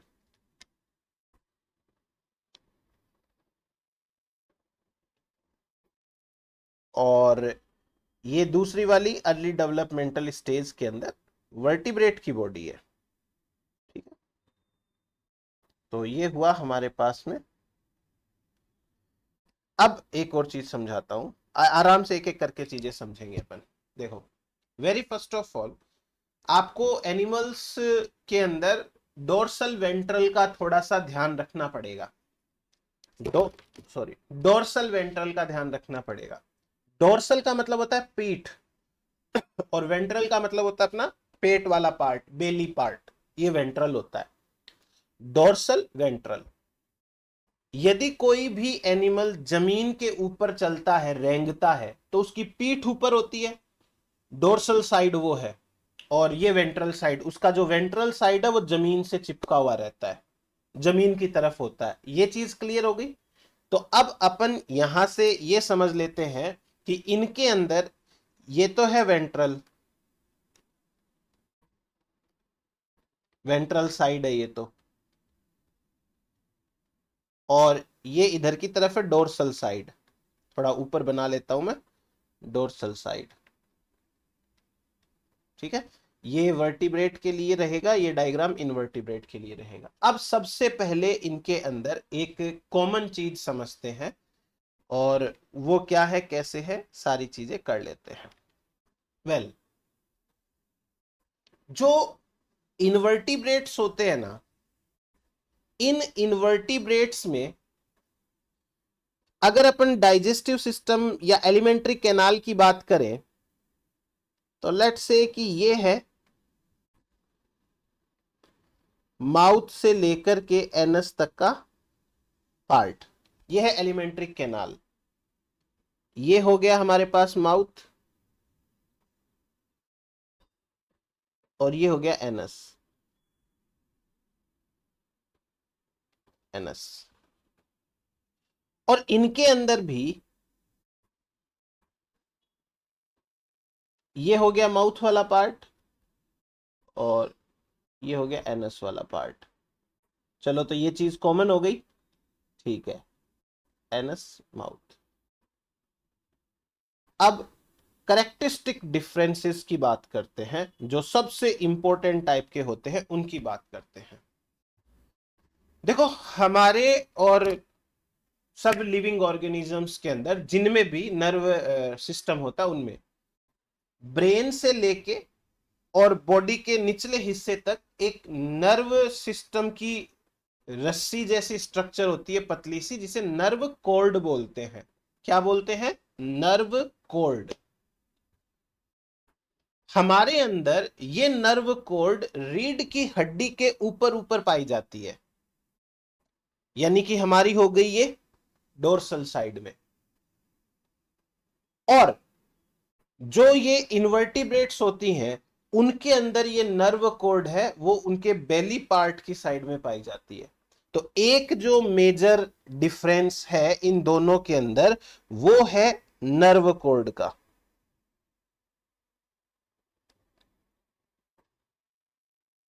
ये एक स्ट्रक्चर है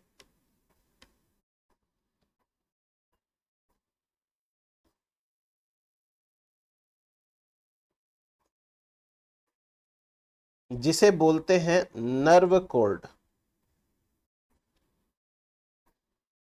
और इस नर्व कोड में जगह जगह पर ग्रुप ऑफ न्यूरॉन्स होते हैं। ग्रुप ऑफ न्यूरॉन्स को बोलते हैं गैंग्लिया।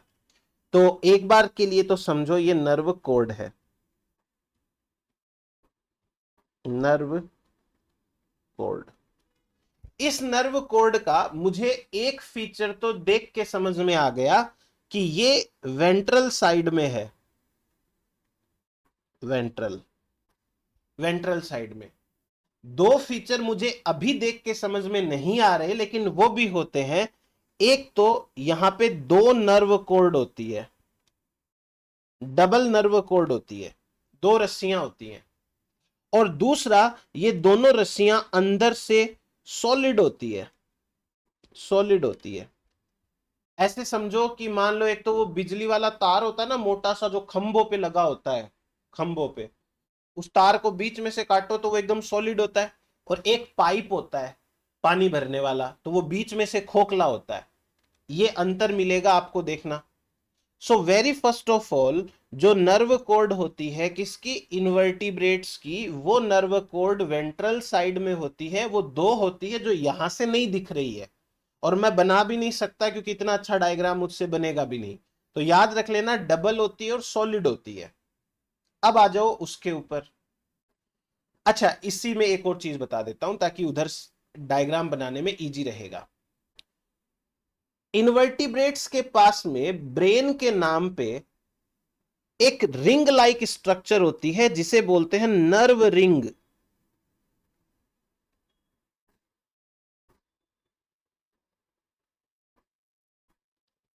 ये एक रिंग लाइक स्ट्रक्चर है, इसे बोलते हैं नर्व रिंग। और ये ब्रेन का काम करती है। ये है नर्व रिंग और ये नर्व रिंग एक्ट करती है एज ब्रेन। तो इनका दिमाग है वो यही है, क्लियर। और दिमाग से, ब्रेन से एक रस्सी निकलती है जिसे नर्व कोड कहते हैं। अब आ जाओ वर्टिब्रेट्स के पास, हमारे पास। अपने पास में एक वेल डेवलप्ड अलग से ब्रेन होता है। तो ये तो रहा ब्रेन, मान लो ब्रेन है ये। और हमारी जो नर्व कोड है वो रीढ़ की हड्डी के ऊपर है, तो डोर्सल साइड में होती है। ये हमारी डोर्सल साइड में मिलने वाली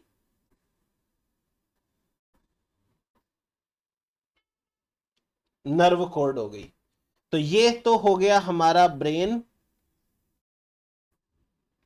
और ये हो गई अपनी नर्व कोड। और हमारी नर्व कोड के क्या क्या जो फीचर्स हैं, पहला फीचर एकदम साफ दिख रहा है कि ये डोर्सल साइड में होती है, डोर्सल। दूसरा फीचर ये है कि ये सिंगल होती है, सिंगल। और तीसरा फीचर ये है कि ये होलो होती है, खोखली,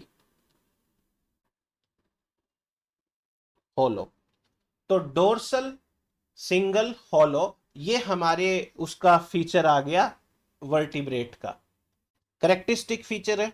अब उसके बाद थोड़ा सा यहां पे और एड ऑन करना पड़ेगा वर्टिब्रेट्स के अंदर। क्या, वर्टिब्रेट मतलब जिनके पास में वर्टिब्री कॉलम हो, जिनके पास में बैकबोन प्रेजेंट हो। तो हमें बैकबोन है वो बनानी पड़ेगी भाई। तो बैकबोन भी हमारे पास में प्रेजेंट है, और ये रही बैकबोन। और हमारी बैकबोन के ऊपर प्रेजेंट होती है नर्व कोड। ये बैकबोन है,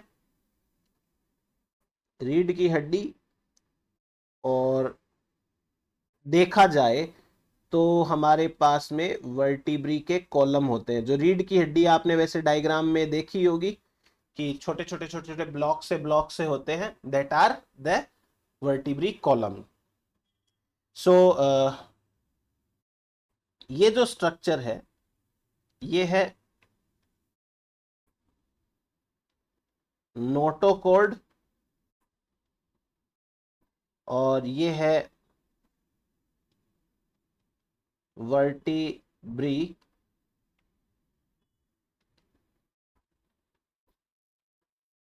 कॉलम, नोटोकॉर्ड वर्टिब्री कॉलम, और ये दोनों फिर बाद में बैकबोन बना लेंगे। जब बनाएंगे तब की तब देखेंगे, एक बार अर्ली डेवलपमेंटल स्टेजेस है तो अपन अभी कुछ कंफर्म नहीं कह सकते, ठीक है। इनके अंदर ये होती नहीं है, इनवर्टिब्रेट के पास, वर्टिब्रेट के पास में ये होती है। अच्छा, ये हो गई हमारे पास में एक स्ट्रक्चर। अब ये जो वर्टिब्रेट्स है, इनके पास जो रीढ़ की हड्डी है, ये रीढ़ की हड्डी एनस से थोड़ा सा आगे बढ़ी हुई रहती है। जिन एनिमल्स के पास में पूंछ होती है उनमें तो पूंछ बन जाती है, वो हमारे अंदर वो होती है जन्म के टाइम पे, इसे बोलते हैं पोस्ट एनल टेल, इसको बोलते हैं पोस्ट एनल टेल। लेकिन ये हमारे अंदर जो है वो बाद में डिसअपियर हो जाती है, रिग्रेस हो जाती है। और जिनके अंदर ये क्या बोलते हैं पूंछ होती है, हाथी घोड़े ये सारे के सारे, इनके अंदर ये हल्की सी रहती है, पोस्ट एनल टेल प्रेजेंट होती है। तो इतना सा हुआ। और इनके पास में यहीं से कहीं रिप्रेजेंट कर रखी है pre anal tail, pre anal tail. ये एक करेक्टरिस्टिक डिफरेंस है, इसलिए मैं आपको इतना बता रहा हूं। फिर उसके बाद में एक बार अपन बात करते हैं इनके ब्लड सर्कुलेशन सिस्टम के बारे में। तो देखो, जो इनवर्टिब्रेट्स होते हैं, इन इनवर्टिब्रेट्स के पास में यहां पर हार्ट होता है, यानी डोर्सल साइड में हार्ट होता है, और हमारे पास में वेंट्रल साइड में हार्ट होता है। हमारा हार्ट इस साइड में है, बैकबोन के आगे की साइड में, मतलब इधर से देखूं तो बैकबोन के आगे या बैकबोन के नीचे। कोई एनिमल जैसे जमीन पे लेटा हुआ है तो जमीन के पास उसका हार्ट होगा, उस साइड में। इनके पास में ऊपर की साइड में होता है, डोर्सल साइड में। तो एक तो ये हार्ट हो गया, और हार्ट से जो जाल निकलेगा वो ब्लड वेसल्स का बॉडी के अंदर वो कुछ इस तरीके का होता है। एक तो डोर्सल ब्लड वेसल होती है, एक वेंट्रल ब्लड वेसल होती है। तो ये वेंट्रल हो गई, अभी जो बना रहा हूं ऊपर मैंने डोर्सल वाली बना दी। और ये डोर्सल एंड वेंट्रल जो ब्लड वेसल्स है आपस में जुड़ी हुई रहती हैं, और ब्लड का फ्लो जो है वो होता रहता है इनके अंदर। ये हो गया हार्ट, ये हो गया डोर्सल ब्लड वेसल,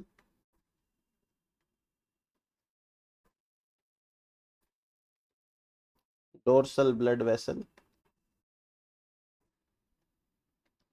ये हो गया ventral blood vessel, ventral blood vessel, ठीक है। अच्छा, ये जो है हार्ट वो डोर्सल साइड में है, तो ये भी ध्यान रखना, ठीक, डोर्सल साइड। अब यदि आप मतलब एग्जाम के अंदर है ना, एक और ऐसे कई बार लैंग्वेज का ही फर्क है और कुछ भी नहीं है। जैसे हार्ट और जो नर्व कोर्ड है उनको ऐसे बोलेंगे कि heart present dorsally to the nerve cord, या nerve cord present ventrally to the heart, कोई दिक्कत नहीं है। अब ब्लड फ्लो की एक कहानी समझते हैं। अगर मैं बात करूं माउथ एंड एनस की, तो मैं बोलूंगा कि जो माउथ है वो एंटेरियर साइड में है, एंटेरियर। माउथ वाला पार्ट है वो एंटेरियर माना जाएगा, और जो एनस वाला पार्ट है वो पोस्टेरियर माना जाएगा, पोस्टेरियर, ठीक है। तो ये हो गया हमारा एंटेरियर, और ये हो गया हमारा पोस्टेरियर, एंटेरियर पोस्टेरियर, इस तरीके से। अब जो ब्लड का फ्लो है, in case of invertebrates, blood का फ्लो होता है पोस्टेरियर साइड से वेंट्रल साइड में, इस तरीके से blood flow posterior to ventral side के अंदर होता है। हार्ट के पास जो ब्लड आ रहा है वो पोस्टेरियर टू एंटेरियर साइड में आता है। अब उधर की बात करते हैं अपन थोड़ा सा। हार्ट हमारा वेंट्रली प्रेजेंट होता है, और इस हार्ट से ये हो गई dorsal sorry ventral blood vessel, और फिर इधर की साइड में ये जुड़ा ही रहता है, ओबियस सी बात है।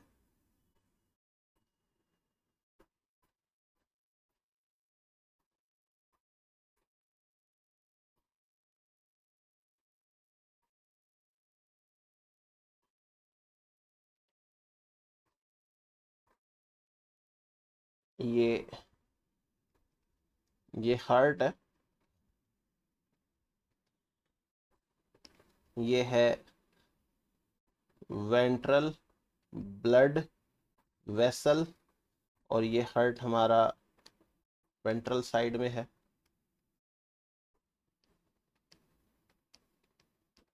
वेंट्रल साइड, ठीक है। और यहां पर जो ब्लड फ्लो है, और ये हो जाएगी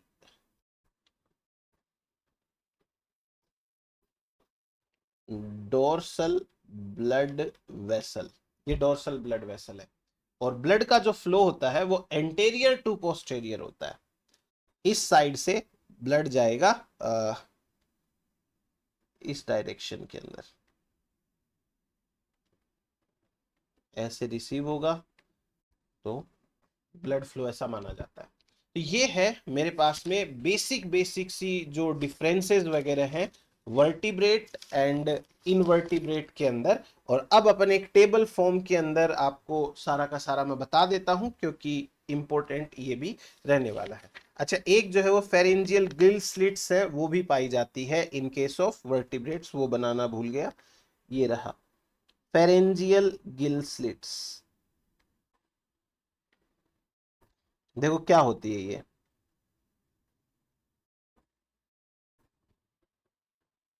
फेरेंजियल गिल स्लिट्स।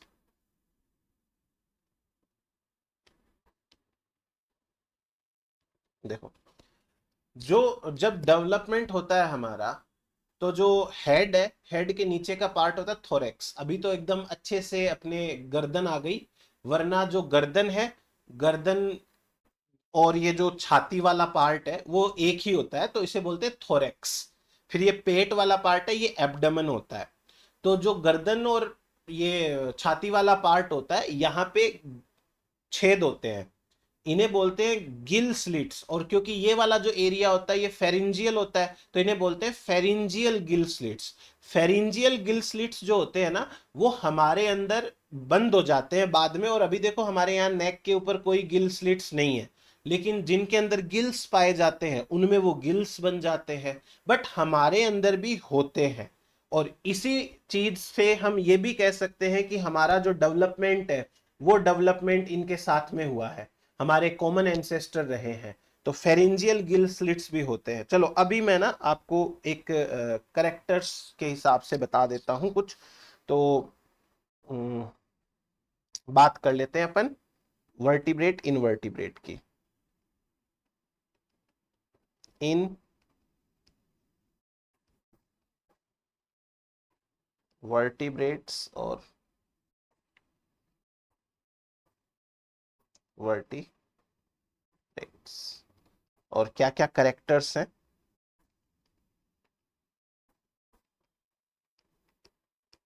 वो भी देख लेते हैं, ठीक है। तो एक एक करके सारी ही ले लेंगे अपन, कोई दिक्कत नहीं है। वेरी फर्स्ट ऑफ ऑल, अगर मैं बात करूं इनमें जर्म लेयर की,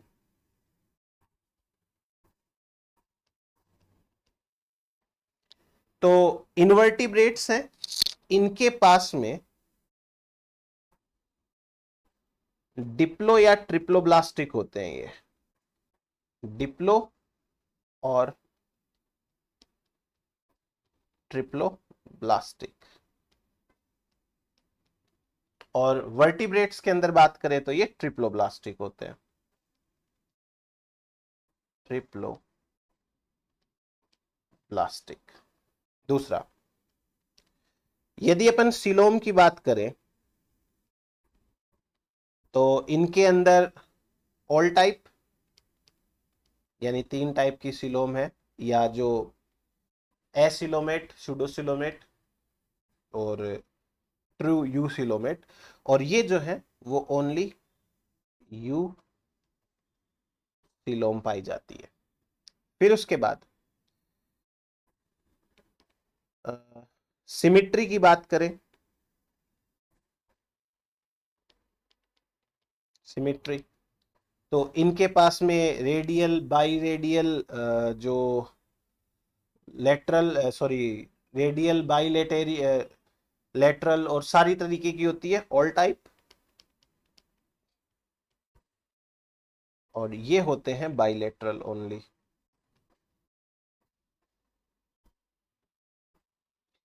then next, metamerism. Metamerism, metamerism का क्या मतलब है? मेटामेरिज्म का मतलब होता है बॉडी सेगमेंटेड है कि नहीं है, बॉडी जो है वो डिफरेंट सेगमेंट्स में डिवाइडेड है कि नहीं है। जैसे हमारी बॉडी है, हेड वाला पार्ट, ये थोरेक्स वाला पार्ट और नीचे एब्डोमेन वाला पार्ट, 3 पार्ट के अंदर डिवाइडेड है। तो उसी हिसाब से इनकी बॉडी है कि नहीं है। सो इनमें या तो ट्रू और सूडो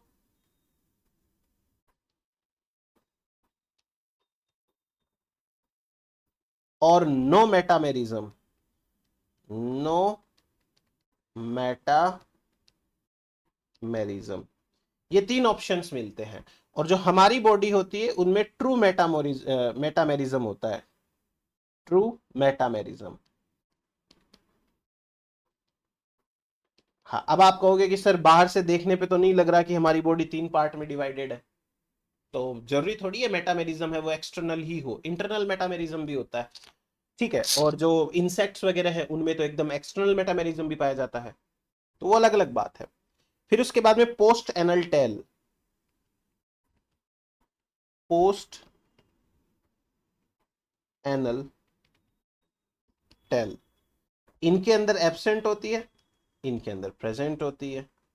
ठीक है, प्रेजेंट बियॉन्ड एनएस, और ये एनएस से बाहर की तरफ निकली हुई रहती है। एनएस है उससे बाहर होती है तो टेल बन जाती है फिर बाद में। Then grade of organisation,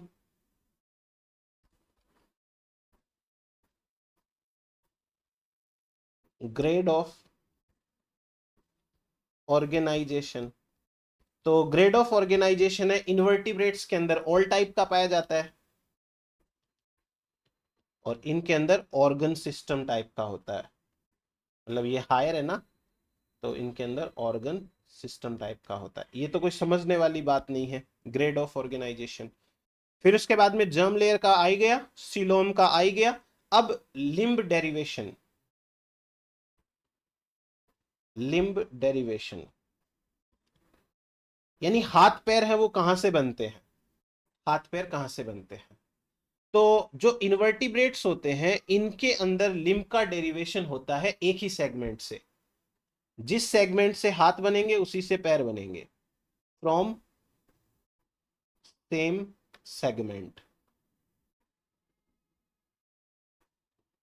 from same segment, एक ही जो है वो सेगमेंट से हाथ पैर बनते हैं, तभी तो वो तिरछे होते हैं। और पीछे से देखोगे, आप किसी को पकड़ के उल्टा करोगे इसको इन्वर्टिब्रेट को, तो समझ में आएगा कि भाई ये सारे एक ही पॉइंट से निकल रहे हैं। हमारे अंदर देखो, हाथ यहां से है, पैर कहां से है, हाथ जो है वो थोरेक्स वाले पार्ट से निकल रहे हैं, पैर जो है वो एब्डोमेन वाले पार्ट से है। सो ये होते हैं फ्रॉम सेवरल सेगमेंट्स,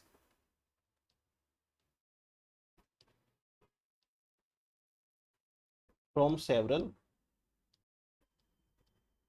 सेगमेंट्स। तो ये हुई अपने पास में बातें। फिर नेक्स्ट करेक्टर बात करते हैं नोटोकॉर्ड के बारे में। नोटोकॉर्ड, अब नोटोकॉर्ड के बारे में क्या खास बात है, यदि मैं मोस्ट ऑफ द इन्वर्टिब्रेट की बात करूं, मोस्ट इन्वर्टिब्रेट्स, तो उनके अंदर तो नहीं होती है, लेकिन जो प्रोटोकॉर्डेट्स है उनके अंदर प्रेजेंट होती है, एक्सेप्शनली प्रेजेंट होती है। इनके अंदर, सबके अंदर नोटोकॉर्ड है वो प्रेजेंट होती है, present at some stage of life, किसी ना किसी स्टेज में प्रेजेंट होती है। अब एक चीज ऑप्शन तो ये हो सकता है कि ये रिप्लेस हो जाती है बैकबोन के द्वारा, और एक ऑप्शन है कि रिप्लेस नहीं होती है। नोटोकॉर्ड का ही अगला पार्ट है बैकबोन, ये इन सब में स्ट्रिक्टली एब्सेंट होती है और इनके अंदर स्ट्रिक्टली ये प्रेजेंट होती है। तो बैकबोन अलग बात है और नोटोकॉर्ड अलग बात है। अब नेक्स्ट अपन बात करते हैं बैकबोन के बाद में गट पोजीशन। गट की पोजीशन कहां है, तो देखो एक सिंपल सी बात है, डायग्राम बनाया था ना, बीच में गट है, उसके नीचे नर्व कोड है इन्वर्टिब्रेट में, तो आप ऐसे बोल दो कि dorsal to nerve cord. Heart के हिसाब से बोलो तो वेंट्रल टू हार्ट, वो अपनी मर्जी है। तो ऐसे बोल सकते हैं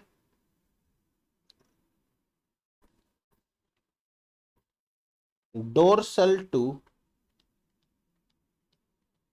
नर्व कोड और ventral to heart, to heart, इसमें उल्टा कर दो वर्टिब्रेट्स के अंदर, ventral to nerve cord, ventral to nerve cord and dorsal to heart, dorsal to heart. तो वो आपकी मर्जी है, आप कैसे इसको बोलना चाहते हो। Then next pharyngeal gill slits.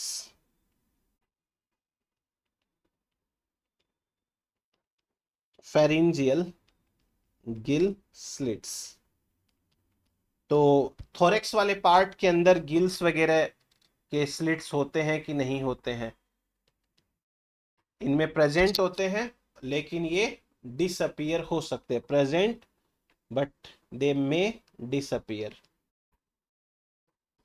जैसे हमारे अंदर है वो बाद में डिसअपियर हो जाते हैं। Then next anus.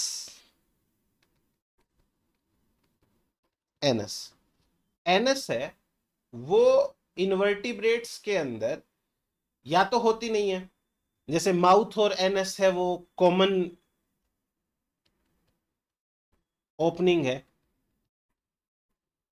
Common to mouth, और यदि मान लो किसी के अंदर है सेपरेटली तो वो बॉडी के सबसे लास्ट सेगमेंट पे ओपन होती है, और open on last segment, last segment of body.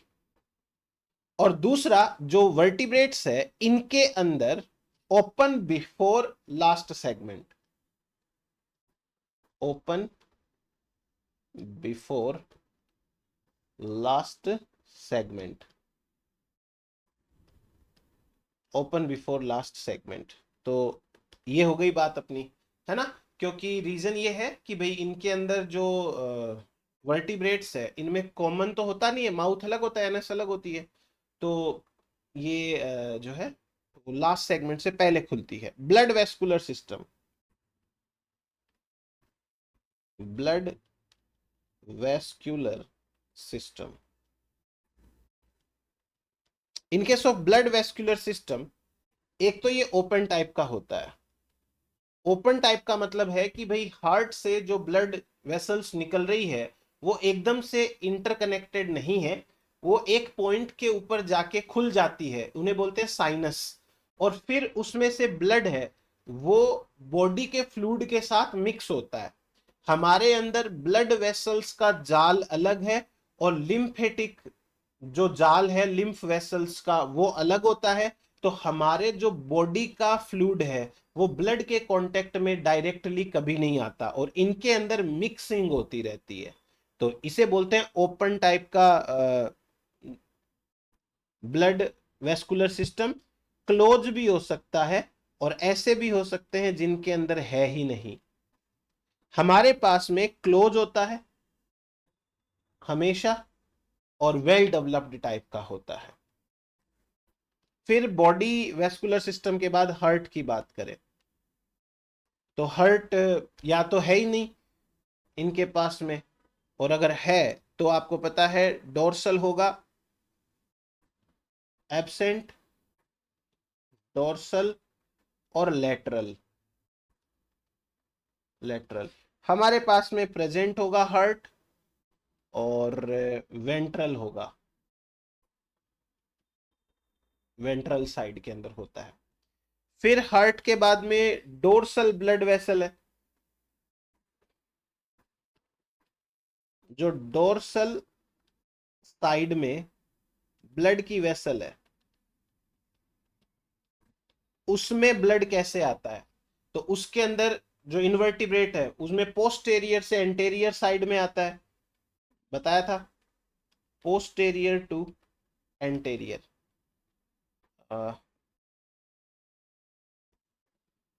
और इनके अंदर आता है anterior to posterior, anterior to posterior बता दिया था वो एरो बना करके, कोई विशेष चीज नहीं है ये। फिर उसके बाद में नेक्स्ट है hepatic portal system. Hepatic portal system, hepatic portal system का मतलब क्या है, हमारे पास में लीवर और किडनी के बीच में एक अलग ही तरीके का एक सेपरेट ब्लड वेसल्स का एक नेटवर्क है, उसे बोलते हैं हिपेटिक पोर्टल सिस्टम। इनके पास बेचारों के पास कहां से होगा, ये हमारे पास में प्रेजेंट होता है। देन हीमोग्लोबिन की बात करें,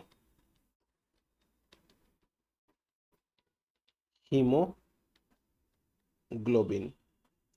तो भाई ऐसी बात है कि जो हीमोग्लोबिन है वो या तो इनके पास है ही नहीं, इनमें ब्लड नहीं होता, और अगर ब्लड है तो हीमोग्लोबिन जो है वो आरबीसी के अंदर नहीं है, वो बॉडी फ्लूइड के अंदर है। या तो है नहीं, अगर है तो इन प्लाज्मा, और हमारे अंदर ये haemoglobin in RBC red blood corpuscles के अंदर होता है। रेस्पिरेशन की बात करें,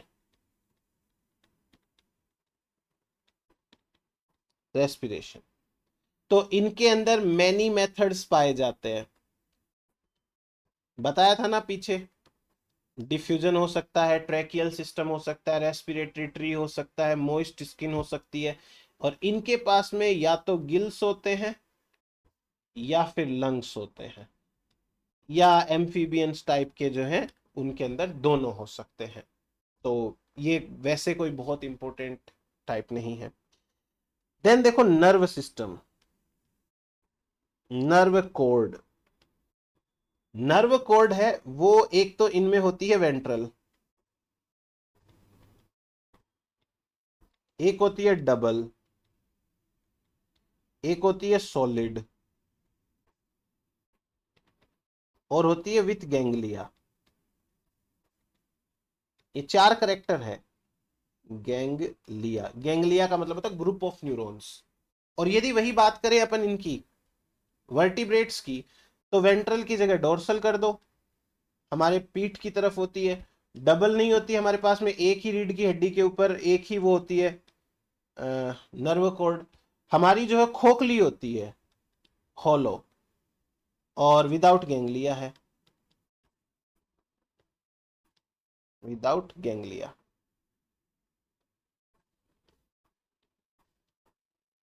गैंग्लिया।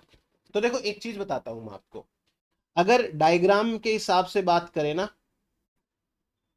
तो ये इनकी बॉडी है, ये इनकी बॉडी है, ठीक है, बीच में ये गट है, बीच में ये गट है, इसको रिप्रेजेंटेटिव की तरह लेते हैं। अब एक तो है वेंट्रल, एक है डोर्सल।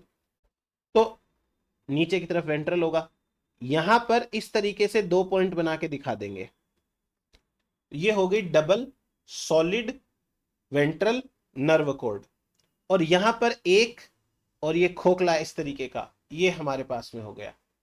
तो ये चीज एग्जाम में पूछी जाती है, मिस भी नहीं करना है। और फिर आता है एक ब्रेन। जो ब्रेन है वो अबाव फेरिंग्स होता है, अबाव फेरिंग्स, या फिर एब्सेंट होता है, और ये होता है dorsal to pharynx in head, dorsal to pharynx in head, सिर के अंदर होता है, और जो फेरिंग्स है हमारा पार्ट, इसके थोड़ा डोर्सल साइड में, पीछे की साइड में है। अगर अपन एक लाइन के हिसाब से देखें तो ऐसे थोड़ी बोलोगे कि सर अपना सिर है वो तो रीढ़ की हड्डी के इधर की साइड में ही है, पीछे थोड़ी निकला हुआ, ऐसे थोड़ी है कोई सिर। तो वो तो बॉडी पोस्चर की बात होगी। अगर एक लाइन खींच के देखे ना तो थोरेक्स के पीछे है। देन नेक्स्ट नर्व कॉर्ड हो गया, और ब्रेन हो ही गया, और सेगमेंटल नर्व रूट, ये जरूरी है, सेगमेंटल नर्व रूट।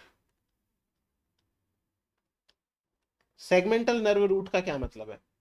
जो नर्व सिस्टम है वो लास्ट में जाते जाते फैल जाता है, दैट इज नर्व रूट। तो इनके अंदर dorsal and ventral roots are not separate, same ही होती है। Dorsal and ventral roots are not separate. और जो हमारे ये है वर्टिब्रेट्स हैं, इनमें सेपरेट होती है, separate dorsal and ventral roots.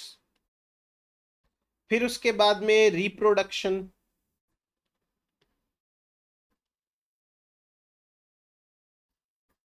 इनके अंदर मेनली एसेक्सुअल है, मेनली एसेक्सुअल, और इनके अंदर मेनली